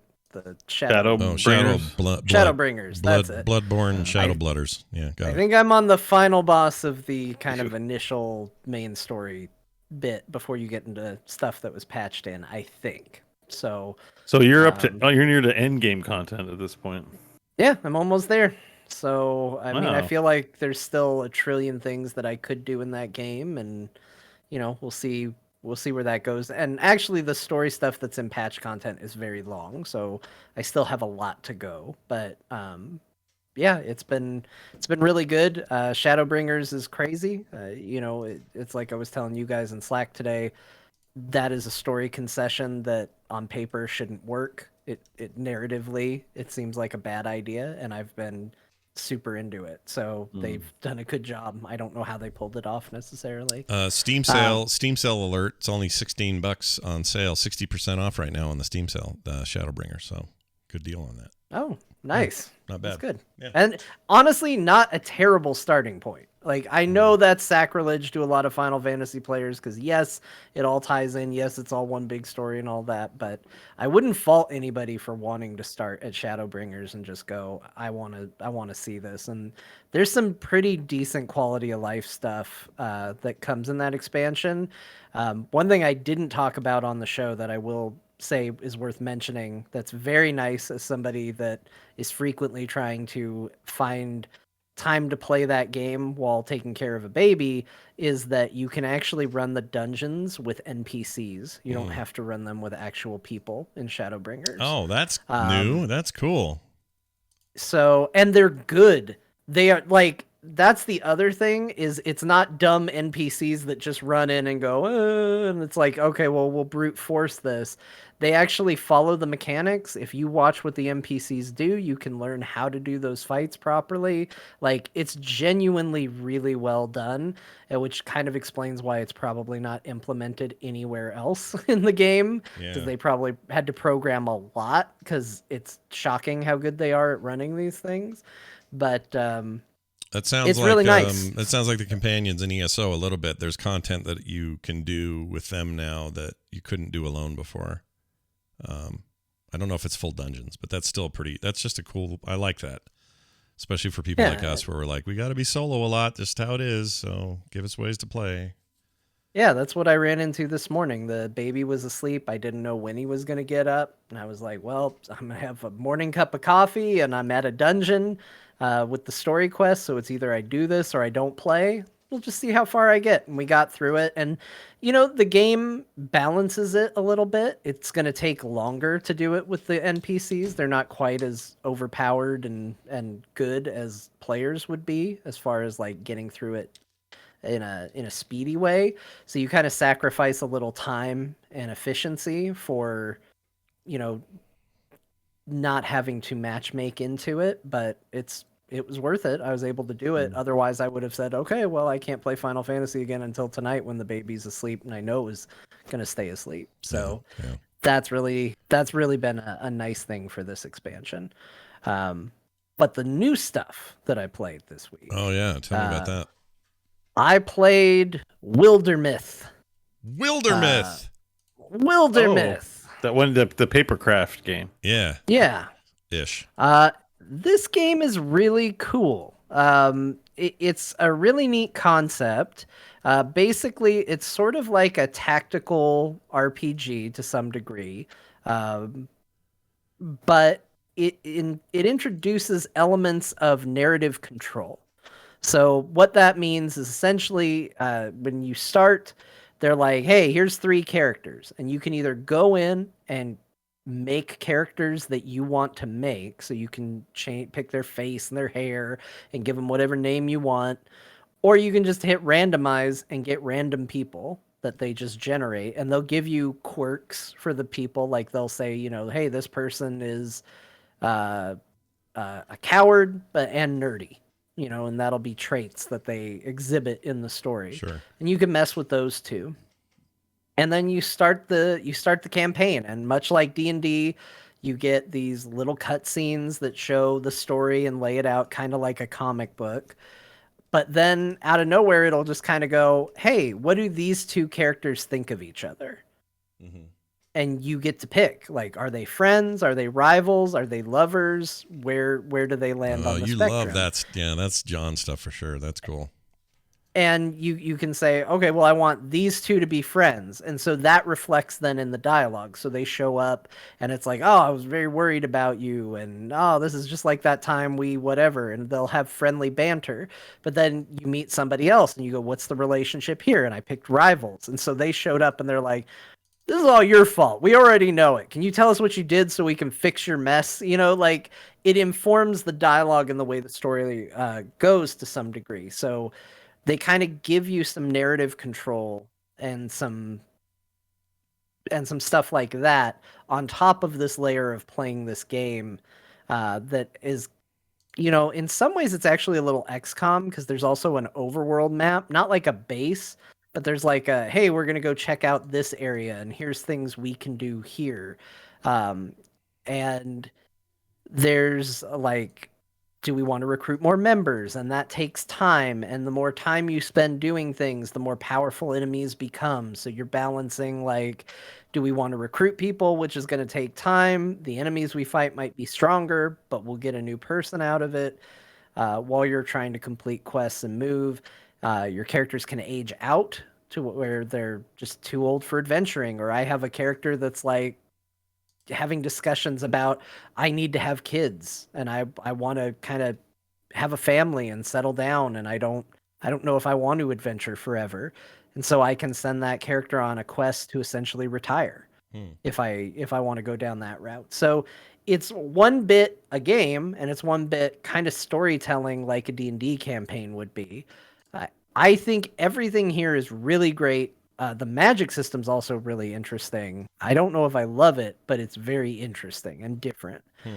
And the only thing that I think is a little bit of a shortcoming for the game, it isn't really art style, because I actually don't mind how things look in this game. I actually think the art is kind of nice, and it is a cartoony look, but I don't think it's necessarily bad. But like Bo said, it has kind of a papercraft feel to it, where it's like everything's a paper doll of some kind. Mm-hmm. And so sometimes what that means is when there's a cutscene, it's supposed to be really dramatic, and you just have little pieces of paper bouncing up and down, and it kind of takes you out of the moment. So it's not. It is a style, and it is part of the visual style that I think is negative. I don't think the game looks awful, but it really undercuts itself sometimes when it's just like, oh no, we're really worried about person whoever, and there's a piece of paper going beep beep beep beep beep. Are you okay? Beep beep beep. I'm fine. Yeah. It just is. It can come across a little silly, but yeah, like I'm the really UI looks amazing. Like everything's slick about the package. It's just the paper people. Like I I bought Pop-Up Dungeon and I had barely played it because I didn't like the pop-up. So I look at this and I'm like, it looks amazing, overwhelmingly positive.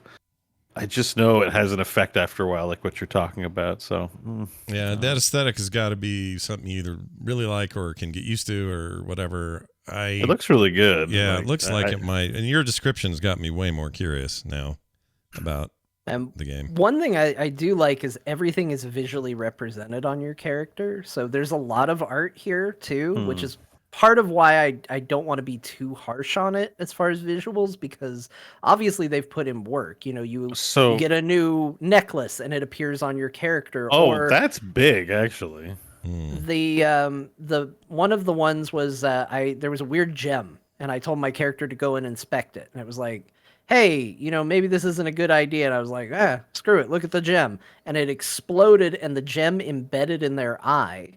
And that was reflected on the character model, and you could see not only the gem in the eye, but like weird magical disruptions coming out of it off the corner from where it had happened.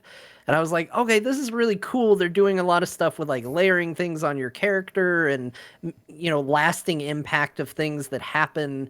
I really like that. So I'm glad you shared that. I'm glad you shared that because that makes me more interested. Because one of the things about a lower effort, I don't want to say lower effort, but certain art styles lend themselves better for reasons. Like one would almost say, well, they picked that for a reason because it's easier to do all these mods to people because it's a D&D adventure and who knows what your character is going to look like. They get old, they change shape. So if you're saying, like you said, there's a lot of art. So if they equip a legendary weapon, they just don't have the same sword art weapon. Like a lot of games do, even games that have better graphics, it's like still looks like the same weapon. So I don't know. That sounds that's all good stuff in its favor. So yeah, maybe. Wow. Maybe I'm curious. I saw my wish list. We'll see, but I appreciate all the feedback on it because it does look like fun. Yeah, I'm more interested now than I've ever been based on your description. Also, I didn't know it was getting overwhelmingly positively reviewed, which is also good. I think I'm in. I think I may have to get this game. So it sounds I have a question about it just real briefly too. It sounds like it's like there's multiple adventures. It's not just one story because it doesn't seem roguelike to me, but would you say it's roguelike or is it just a series of like campaigns that you can play through? No, I'd say it's like XCOM, but if XCOM had multiple campaigns, but not as long of a main campaign, because essentially you're on the main screen and you get a list of things that you can do, and you pick which campaign you want to do. But then within that, there is also Iron Man mode. It's called something else. It's called like Iron Gate or something like that. And it is a case of there's no redos. Yeah. So. Oh yeah. It gets a little bit of both. So they're according to their own description. It's a party-based procedural storytelling RPG where the tactical combat and story decisions will alter the world and reshape your cast of characters. That procedural part tells me that it's going to feel fresh every time. That's usually what they mean when they use that word. I've played the first campaign twice now, or started it. I haven't played through the whole thing yet, but I started it twice, and I can say that while generally it was the same, there were different elements both times that I played it. I'm going to have to play this. It's got online co-op? Wait a second. Yeah, and other people can play the characters in your party. So up to how many people?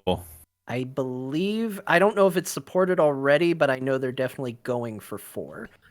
Wow, that's because there's not a lot of games like Divinity Original Sin 2.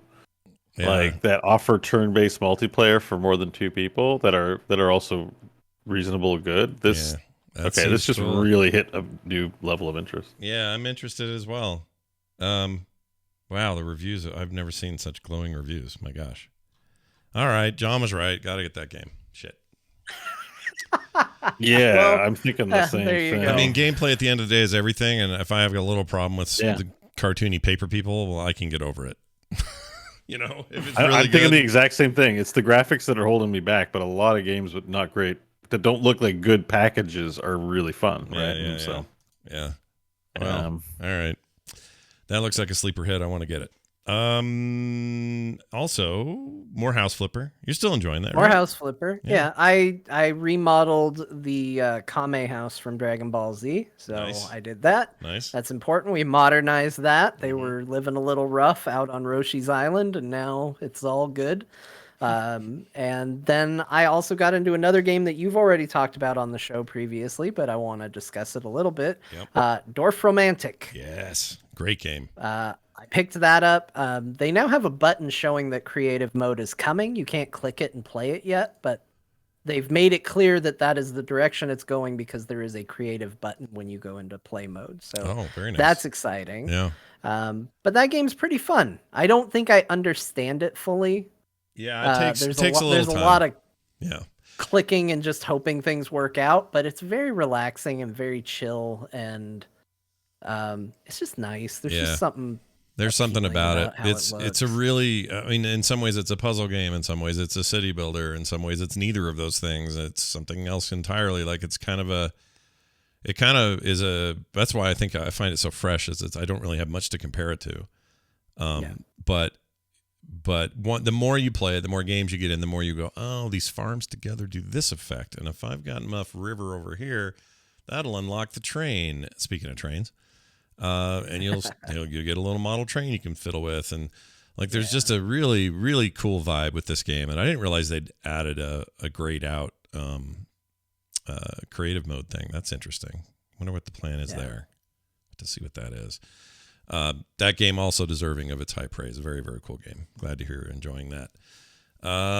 Okay, Bo, tell me about why of all those card battler / deck builders. Why did Tainted Grail end up grabbing you the hardest? Because you thought it might be the least.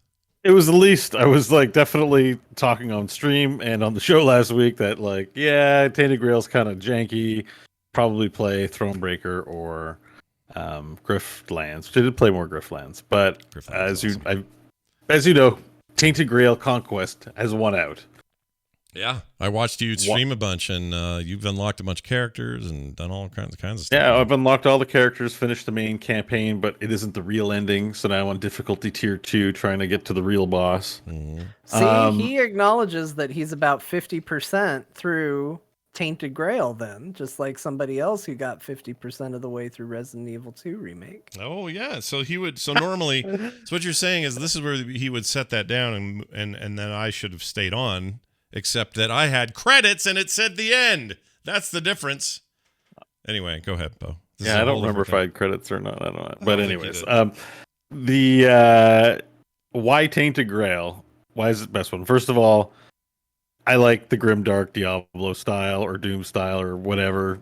It's definitely all these single player, including Hearthstone, and these single player experiences have something in common. They go for cute or some variation of cute. Yeah. And I didn't know how badly the world needs ultra-violent, dark, grim, horrific, disturbing card battlers. Yeah. That just, I'm even in Tainted Grail, when I play it, it sparks my imagination. I'm like, the cards should just disintegrate into blood and intestines. Like, we could go farther with it. This is very tame compared to what I can imagine we can do with the card battler. However, this is probably the best example in existence of a, dark, bloody horror. It's not. I hesitate to call it horror because it isn't really that scary, but it has all that aesthetic. And the music is really scary. They've done a really good job of making this intense, relentless. Hey, auto me, I'm Moody, Sony, and when your battle lasts 30 minutes and you got that in your ear, you're like, is the devil going to appear? Yeah, it's got really cool environmental and sound stuff. The music and stuff is really. The music's great. Yeah. The actual art is good. I wish they had a better animator. That's the thing, is it's so good, but I still think it's janky. But the reason why I asked for that stuff is because, we were talking, I was saying that to you last night, it's because I really like this game. So I really want the best version of this game to exist. Yeah. It's also backed up by pretty fun card mechanics. It does what Slay the Spire does, except you're right, Scott, it's class-based. Yeah. So it kind of gives you some advantages in that regard. I would say, Slay the Spire is still probably one of the penultimate roguelike card battlers, simply because it's often hard. And this game is hard at first and kills you, like we said last week, but I actually find I'm playing on difficulty 2 with Apostate for the first time, and in spite of it being quite complex and the flip mechanics crazy for my brain, I actually feel like it's kind of easy. A little bit, And there's the whole 20 overpowered levels there. of difficulty. So there might be some smoothing out, but there was a post on the store page in Steam that the developers are still working on this game. Mhm. So I hope that means like really good updates, but we'll see. But the game as is right now is a lot of fun, and the card battler aspect is fun, for sure. So. Yeah, but the thing that really gets me is, and I've been playing it as well, is the class diversity is really neat. So not only good class diversity means players can always find something that they like the most. So that's the number one reason you want good class diversity. But the other reason is the way it works in Dicey Dungeons, John. Like Dicey Dungeons, which is a kind of a goofy take on this stuff. One of the cool things about Dicey Dungeons is that the classes could not be more different than each other. Like they're all really weirdly different than each other. So it's not just subtle changes, or this one's a spellcaster and this one's a sword wielder. It's really weird stuff in that game. And I thought that was pretty unique to that. This game has definitely got that. The classes are so different than each other. Like the main melee dude you start with is nothing like the summoner person you unlock the next time. Like not even close to the same kind of gameplay. And the Sentinel feels very different. Like everything I've unlocked so far feels like a totally different game almost every time you play it. Yeah. I guess it's a little clear though to say there's actually there's 9 different classes, but there's really only 3 classes. Like 3 archers, 3 warriors, 3 summoners. Right. And then in each class there's 3 like it's divided into 3. And they do play very differently, but they use a lot of the same overlapping cards and mechanics. Yeah, that's true, I guess. There is a little bit of overlap there. Yeah. Like for example, the Sentinel, the idea is you shoot a lot of arrows. So you're just firing arrows. You have maneuver cards, but the idea is you're building your ulti and then you spam as many arrows as you have charges. It can be up to like 20. Right. With the Apostate I'm playing, the idea is the maneuvers now flip in your hand, but like you were seeing last night. They flip and then you score ultimate points by flipping them, and then the flip gives you bonus just flat damage up to 350%. And then you kind of pop off that way. So it's all just very different.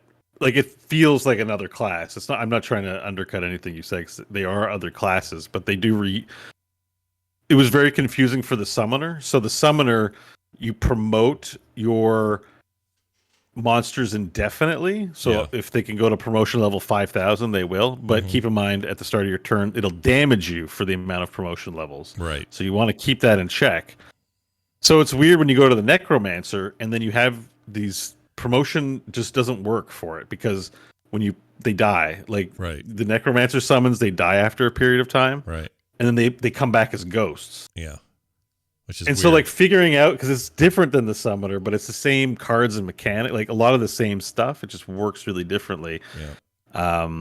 It's very inventive the way they've done it, I guess. Yeah, and I agree. They cover a lot of ground by doing it that way, and just give you what at the very least feels like you're getting a ton more choice. So yeah, while it's 9, well, it's 3 classes, but then it's I'd still say it's 9 classes. I just say within the 3 classes, you get a lot of the same overlapping cards. Right. You just might get more of some and less of another. Yeah. Like I got promotion cards in the Necromancer deck, and I got rid of them. I'm like, I don't need to promote these things. They need to die and be ghosts. And then, because the Ghost Fae is better for the Necromancer, it gives you ultimate charges. And the idea behind Necromancer is you want to turn into a Lich as soon as possible. Right. So step 1 is kill all your things, especially the Fae. Get your charges. You get charges when you kill things. So you summon them, kill them, get a charge. Kill their ghost, get another charge. And go to Lich mode where you have these OP cards. But it's in Summoner, it's different. And then you're like, oh, I want to keep them on the battlefield and make them. How far have you gotten your what size have you gotten yours? I've gotten my worms up to like level 21. Oh, yeah, I've got. And they're so big they're off the screen at that point. It's pretty cool. Those guys in the little whatever the ground ones are called. I forget what they're called. Like there's abominations of the little like the facehugger guys. Yeah, those guys. I've made them so big they cover most of my screen. Yeah, it's cool. It's pretty cool. It's fun. Yeah. It's got a real cool thing going. I like where they're at with that game. So we'll see if it keeps holding this. It's a good one of those. Trails, super good. You've been playing Witcher 3, and we knew about that. Griftlands. Yeah, and Griftlands is I played some also Griftlands too. It's also quite good. Just not as Griftlands good is as very Tainted Grail. good. It's I played a bunch of that as well. Of the two, I kind of just go back and forth. I've got my head way more around the argument mechanics than I did before, and really that just came down to me, just read more of that buff stuff and like kind of get their, like you were saying last week, get their terms straight in your head. Yeah, it's like understand, because like there's a circle, things are floating around in it, and then there's a second circle, and some things float in it, and then there's a middle thing. Like, what are they? It's gonna really throw you if you're not really paying attention. But once you understand, like, oh, okay, this argument he has is helping his resolve because he thinks he's got a strong argument. But if I damage that argument with my assertions or whatever these other terms are, that thing goes away and quits being a protector to his main resolve. Yeah. And that's it's almost like removing armor, but it's a really interesting thing the way that game they all really do. All those arguments do different things. Some of them self-damage, some of them damage you, some of them buff every turn. Like they all have a lot of different effects. I haven't made it past the first boss. I think the first boss is when you go to sleep at Fish's place. Yeah. And an assassin invariably attacks you. That's the first boss. Yeah, I think. Yeah, that's the first have you boss. gone farther than that? No, or I've never beaten the first boss, but I did unlock the other two classes and have worked on their campaigns a little bit. But I still have yet to beat that first boss.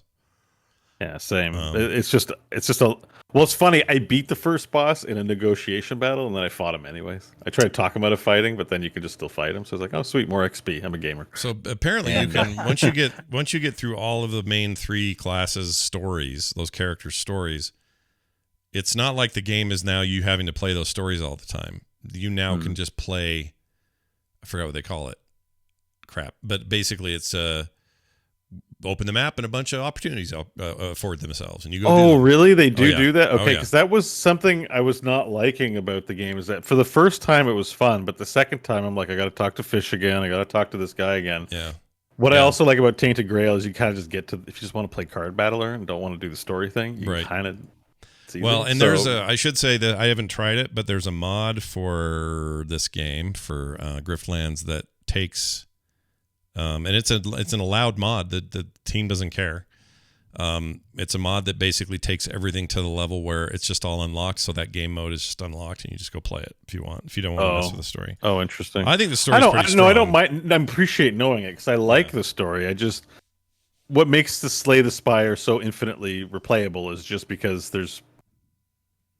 Yeah, I feel like when I play a card battler, I just want to get to the card battle. Want to play the cards. Right? I'm not playing Witcher or Mass Effect. I'm not looking for a grand narrative here.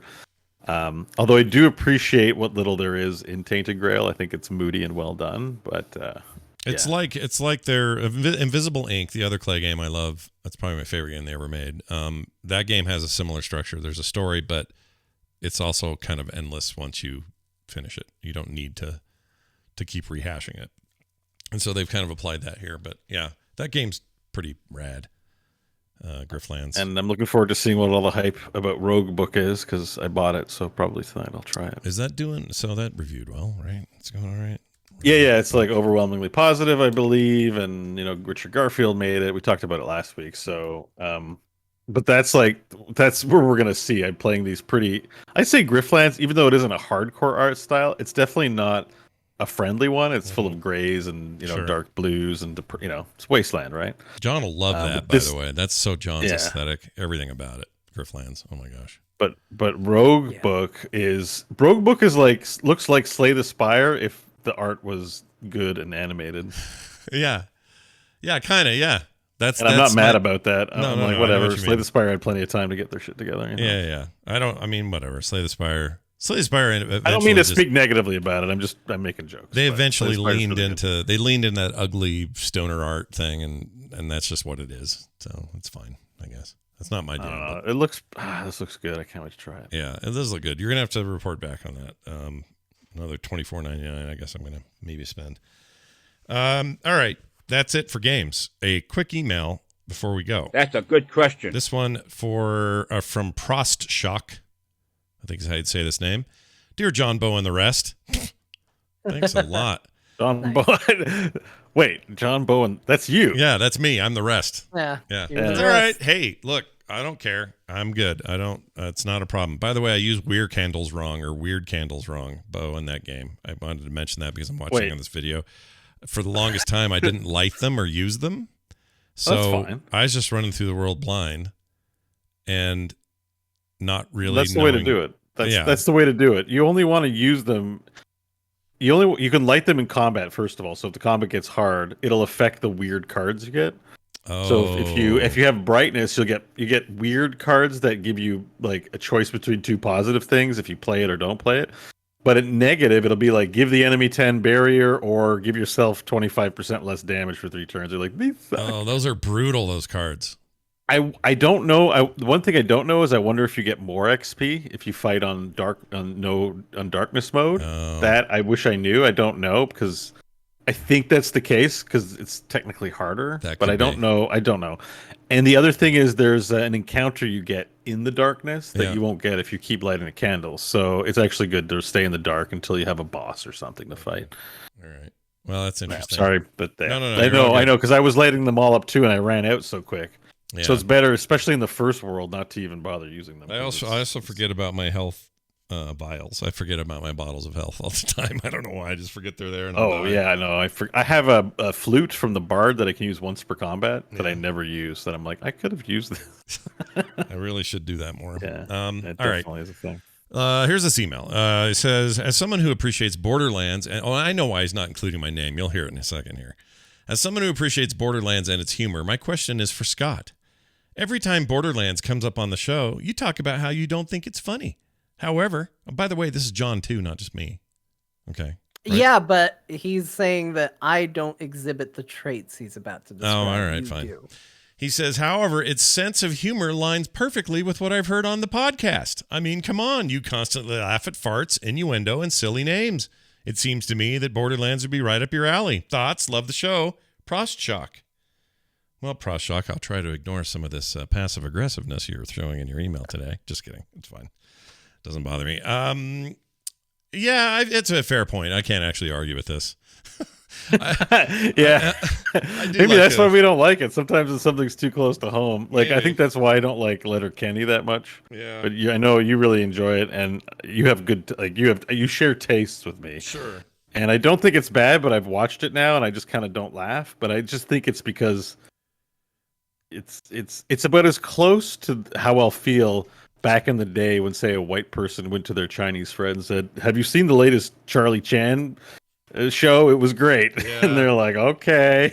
It's about as close as I'm gonna get to feeling that way, where it's like, yeah, okay. Yeah, I could see that. Also, I think there's something to be said about how genuine something can feel when it's written by a group of people or is trying for a feeling. Like, here's the thing: Scott will make a poop or a dick or a fart joke or something like that, and I will usually laugh at it because there's an earnestness to Scott. Like, that's just who he is. I like him as a person. So when Scott goes buckets, like, it's funny to me because, like, it's just him. That's just a phrase that he says. He's not going, I'm going to say fart buckets because it'll be funny and people will think that's funny. Yeah. That's just the way Scott's brain works. Like, earnestness is appreciated. When a video game goes buckets, I'm picturing a writer's room of people going, now, what do you think would be the funniest word here? Someone goes, what if they said fart buckets? And they were like, do we all agree that fart buckets is the funniest word that we can put in here? Yeah. And then they all go, yes, we all agree on fart buckets. I don't know if this happened to you, Scott, but the greatest thing about this whole fart bucket spiel is that for me, it's been cut. Discord's been cutting out when you say fart, so it sounds like you're saying buckets, like. Yeah, it sounds like you're saying effets. Buckets. Yeah. I'm like, oh, really? Yeah, it sounds like you're saying that. It's just Discord dropping even. you. Yeah. It's even better. No, I think you've got the Discord option for cutting out the high peak thing. I think that's probably on, because this happens to other people and they'll go, piss hole or whatever. You'll hear the piss part will go out for some reason. I don't know why it is, but yeah, it sounded like you were spelling the word or saying the word Fucketts.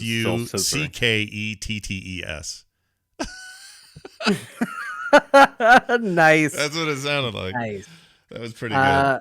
I don't know. I need to turn that option off. It's a weird option. I always forget about it, and then I record, and then I forget. I think mine's on too, but I'm not sure. No one hears it because But- you guys might hear it, but no one here hears it because I'm on the mic. But anyway, the point is, the point is, yeah, earnestness goes a long way. And while I might enjoy thinking about that meeting where everybody's doing that, it doesn't necessarily translate in the game to me going, "Ha, that's hilarious." That's a really You know, good it's point. It's different when a game does it versus when my friend does it. Right. And I'll say this, like today in the car driving, doing an errand, guy cut me off on a roundabout.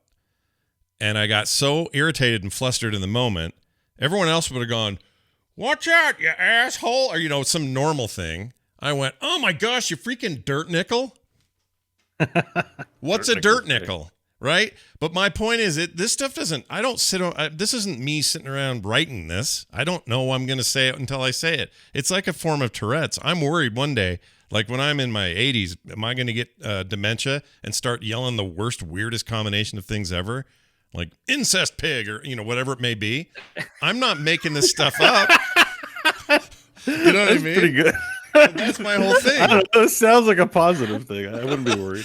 But that's my it would point. suck to have dementia. I would, Yeah, I'm of course. pulling for you. I'm pulling for all of us. Right, Really, we're and pull everyone, for all of us while you're at it, yeah. But if you're gonna have that and yell things like incest pig, I mean, But that's my point. Like, it's not coming out of, I don't plan this at all. Dirt nickel, incest pig, whatever. It's all moment. It's of the moment. somebody See, out there if that making new incest pig fantasy- simulator. If that new fantasy Borderlands game, instead of shit pony or whatever it is, had incest pig as a character and it looked vaguely like Cersei Lannister, it would be Yeah. the funniest thing. See, in that the would be whole funny. World, and I would love it. That would be funny. They need to write Amazing. those games randomly out of their mouth and not Although this premeditated. kind of proves the emailer right. We just made a Borderlands character and Scott came up with a Borderlands character There you and go. off the top of his head. He wasn't even But trying. I also think that would only be funny to us because we were here and we saw how incest pig was born. Yeah, you guys got to witness it. And that's one thing. But if it's just somebody playing the game and someone's like, "Here's incest pig," I don't know if that would be funny either. I mean, I guess it stigmatizes incest. I don't know. well, I don't know where we're supposed to land on it these days. I think it's still meant to be. Is it normalized? Is it discriminatory? I think don't know. incest is still meant to be. Well, I don't know. Like if you're. Oh man, here we go. But Well, so like my grandparents were third cousins, which is about as close to incest as I can hold a candle to. So, Well, all right. like Let me ask so you I'm this. just like, and I'm like whatever about it, but I sort of realized that not a lot of people have. It's somewhere in your history. It's probably there if you ever had pioneers in your history, but I Well, don't know. let me ask you this. So when all right, this is nothing. Okay, I'll just say it. I have 2 Korean sisters and a Korean brother. They're all adopted. I used to tell people I was adopted because we were the minority in my house. It looked like the white kids were the ones that had been adopted. But we adopted 3 Korean kids when I was growing up. And they're great, wonderful human beings. When they had kids and I had kids, there used to be somebody, I remember somebody at work somewhere, at probably that company I hated in the 90s, I don't know. But somebody said, "Scott, what if your daughter and their son started dating, got married, and had their own kids? That wouldn't really be incest, would it?" And I said, well, I mean, my brain kind of stopped and like, well, wait a minute, it sounds gross because this is they're It's first family. cousins, and that's weird, and Right. they're family. But then I realized genetically, I guess technically they're correct because my sisters were born in, or were sent to orphanages across the world. And my daughter was mine and Kim's and born here. So yes, there's no genetic proximity that you would Right. apply to that, but there is the social proximity, the familial proximity. And I think that still counts. I don't know how this stuff works. I don't know. mean, it's not like it's right. It's not a biological thing, but I think that like there's a lot to be said about, hey, you're really kind of stuck with your family. This is family. It's a bad idea. It depends how much you believe in divorce. Like, I think if you're doing that situation and divorce is not going to be an issue, that's great. But a divorce could really shatter the whole family, right? With side taking and all that kind of stuff. So it can. there's regardless of the moral implications, there's definitely a lot of risk involved for that I can imagine for that alone. Meaning, it's Right. probably not a good idea. Now, I But, tried. I wanted to see if Rule 34 held up on the internet if I typed in incest pig. Okay. So wait, you're just looking up porn while we're having a show right now? No, but I guess what I'm going to It's say. unclear. Are you looking for bestiality or? Well, no, Yeah. all I did is just the word incest pig. That's it. Just to see what would Okay. come up. And I did an unmoderated image search just to see what would happen. And I'm happy to report the only real result that's even weird is the one I'm about to put in Discord. Well, which It's search uncharted. engine It's did you uncharted use? IP. Well, Like, if it was Bing, I might have gotten worse results, certainly. I was gonna say, like, That's incest look, pig. there's you should use DuckDuckGo, or isn't that the most? That's the one I use. I use DuckDuckGo, unbiased. so that's, I guess if DuckDuckGo is supposed to have the most unfiltered, then I got the most unfiltered because I like their search engine. Not for this normally, But you know what I'm saying. There is a Okay. Peppa Pig image that might be a little. Oh, never mind. This proves the rule. yeah, Damn this it. is a headline in the DailyMail.co.uk. Mother 20 told boyfriend she was having sex with her dog since she was 13 and often fantasized about incest. Yeah, but that's not the same as like a pig. I'm going to put this in Discord. This is proof. This is proof that the Rule 34 is in effect. That right there. Oh, that person's from oh Arizona. my gosh. Because Peppa Pig and her grandpa. That's no good. Oh wait, Right. there's No. Peppa porn. Yeah, I mean it's a Yeah. cartoon. Of course there is. It's the internet. Of course All there is. right, so Rule 34 holds up just barely though. This is one I feel like we did all right with. That was my point. It went okay. All right. Yeah. The important thing Well, is thank you for Well- your email and the places it took us. The most disturbing thing about that picture isn't the sex; it's the eyelashes on the lady one. Like it looks like spiders are crawling out from behind her eyes. It's disturbing. I mean Honestly, I'm more annoyed about the glasses on the other one because where's the other band? It's Yeah. like it's going through his nose. yeah, it's weird. They're not known. The core imagery of your normal unedited Peppa Pig imagery is already weird art. It's very odd. Yeah. It's British. What do you expect? Just kidding. I Well, don't I like feel it. called out. Anyway, I feel called out by this emailer, Prost Shock. Do you? All I right. feel like we're proving his point, even though we're like, I know. Borderlands is such a shit game. Oh my god, the writing's bad. And here we've gone. There's a guy in the chat, Drewdlock, that I don't know if I've seen him or her before, saying, "I thought this show was about games." Yeah. Yeah. it is, but it's also about making sure that people send us emails and regret it immediately when they hear the discussion that comes from them. So, there you go. That's true. That's Well, if this is that person's first time in here and this is all you've heard, I understand the confusion.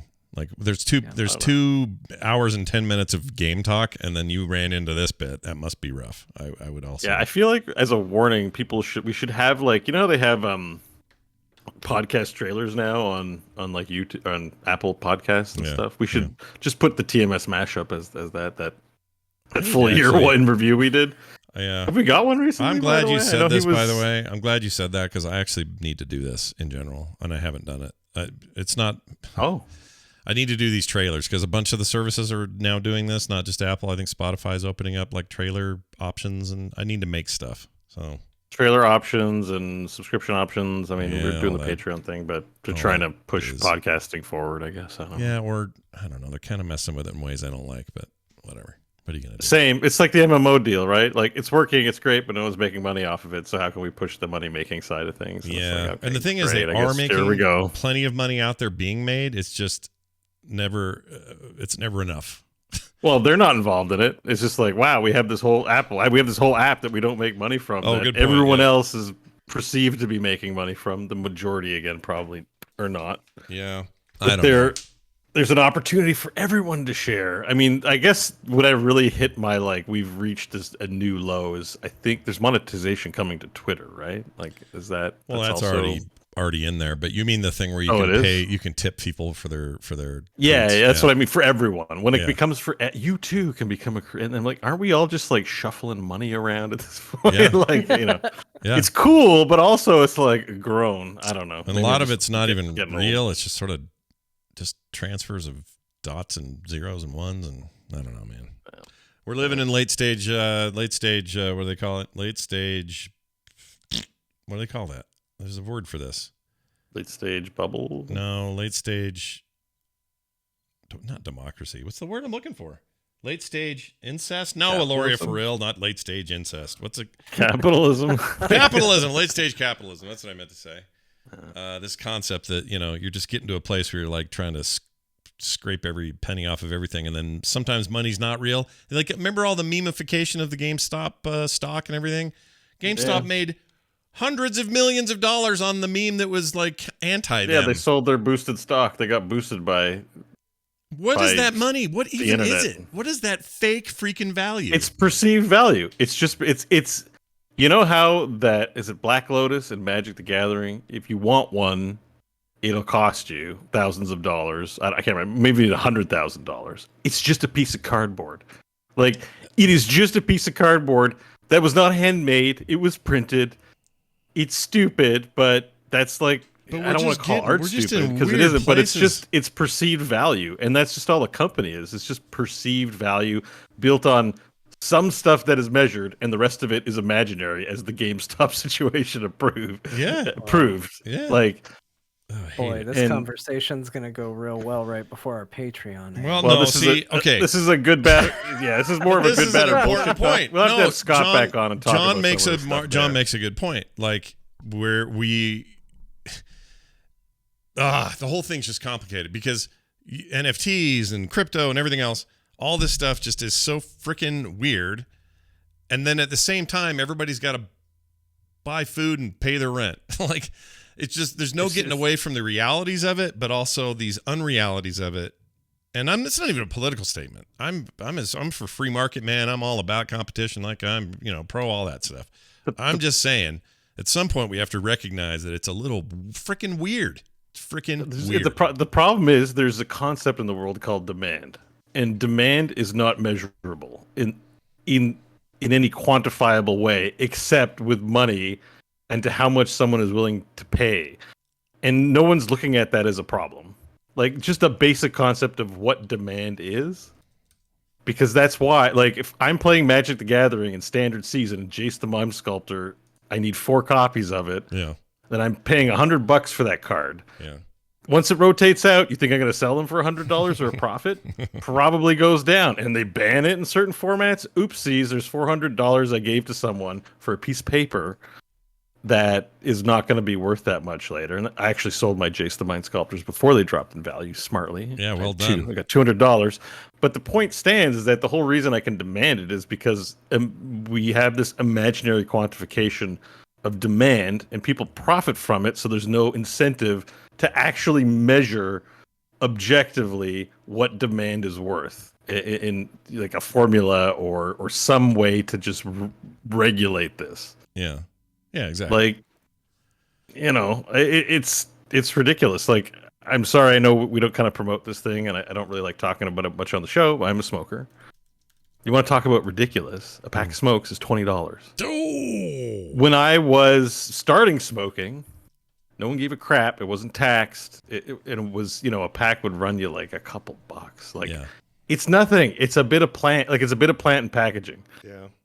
And it's not good. I'm not promoting it, but it's literally overpriced. And they know there's a demand there, and they can extract it from me because I have the disease of addiction. Right. And that's how half the world operates on it. That's why there's a coffee shop on every second street corner. Yeah. You don't need that much coffee in life, but we've made a culture out of it, and everyone thinks, no, I can't live without my coffee. But it's just like, no, you don't need this stuff that much. And anyway, sorry, I'm gonna get on a no, this is good tangent if I haven't already have. But what were we talking about? None of it was this. None of it was that was all straight good stuff. Anyways, it's sorry. What do we start? Where do we start this silly thing? Patreon.com/core shows where you can go to support us and satisfy your demand for great content put out regularly by us three. Yeah. Good call. No, hey, there's nothing wrong with being a patron of the arts. No, you're right. That's exactly right. This is a way you can actually different up front and personal directly to us. That's the exchange. You're not dealing with a bunch of middlemen or people that skim stuff off the top or take a bunch of fees or any of that shit. It's straight to us and straight to you. So I like that. That was great, John. Bringing it back home. Patreon.com/core show. frogpants.com/core for all the details you might need about the show, archives, everything else. It's all right there. And if you want to email us just like Prost Shock did, you can do that at talktothecore@gmail.com. Please keep those coming. You guys are killing it with the emails. Loving it. CorePod, John_Jagger, Scott Johnson, and Bo Schwartz on Twitter. And as always, you can find more stuff like this at frogpants.com. That's going to do it for us. Thank you all for listening, and we'll see you next week.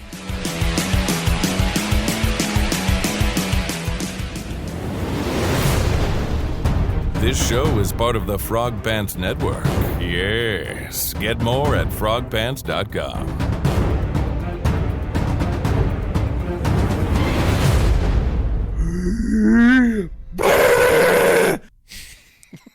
Never gets Sorry, old. I really went off.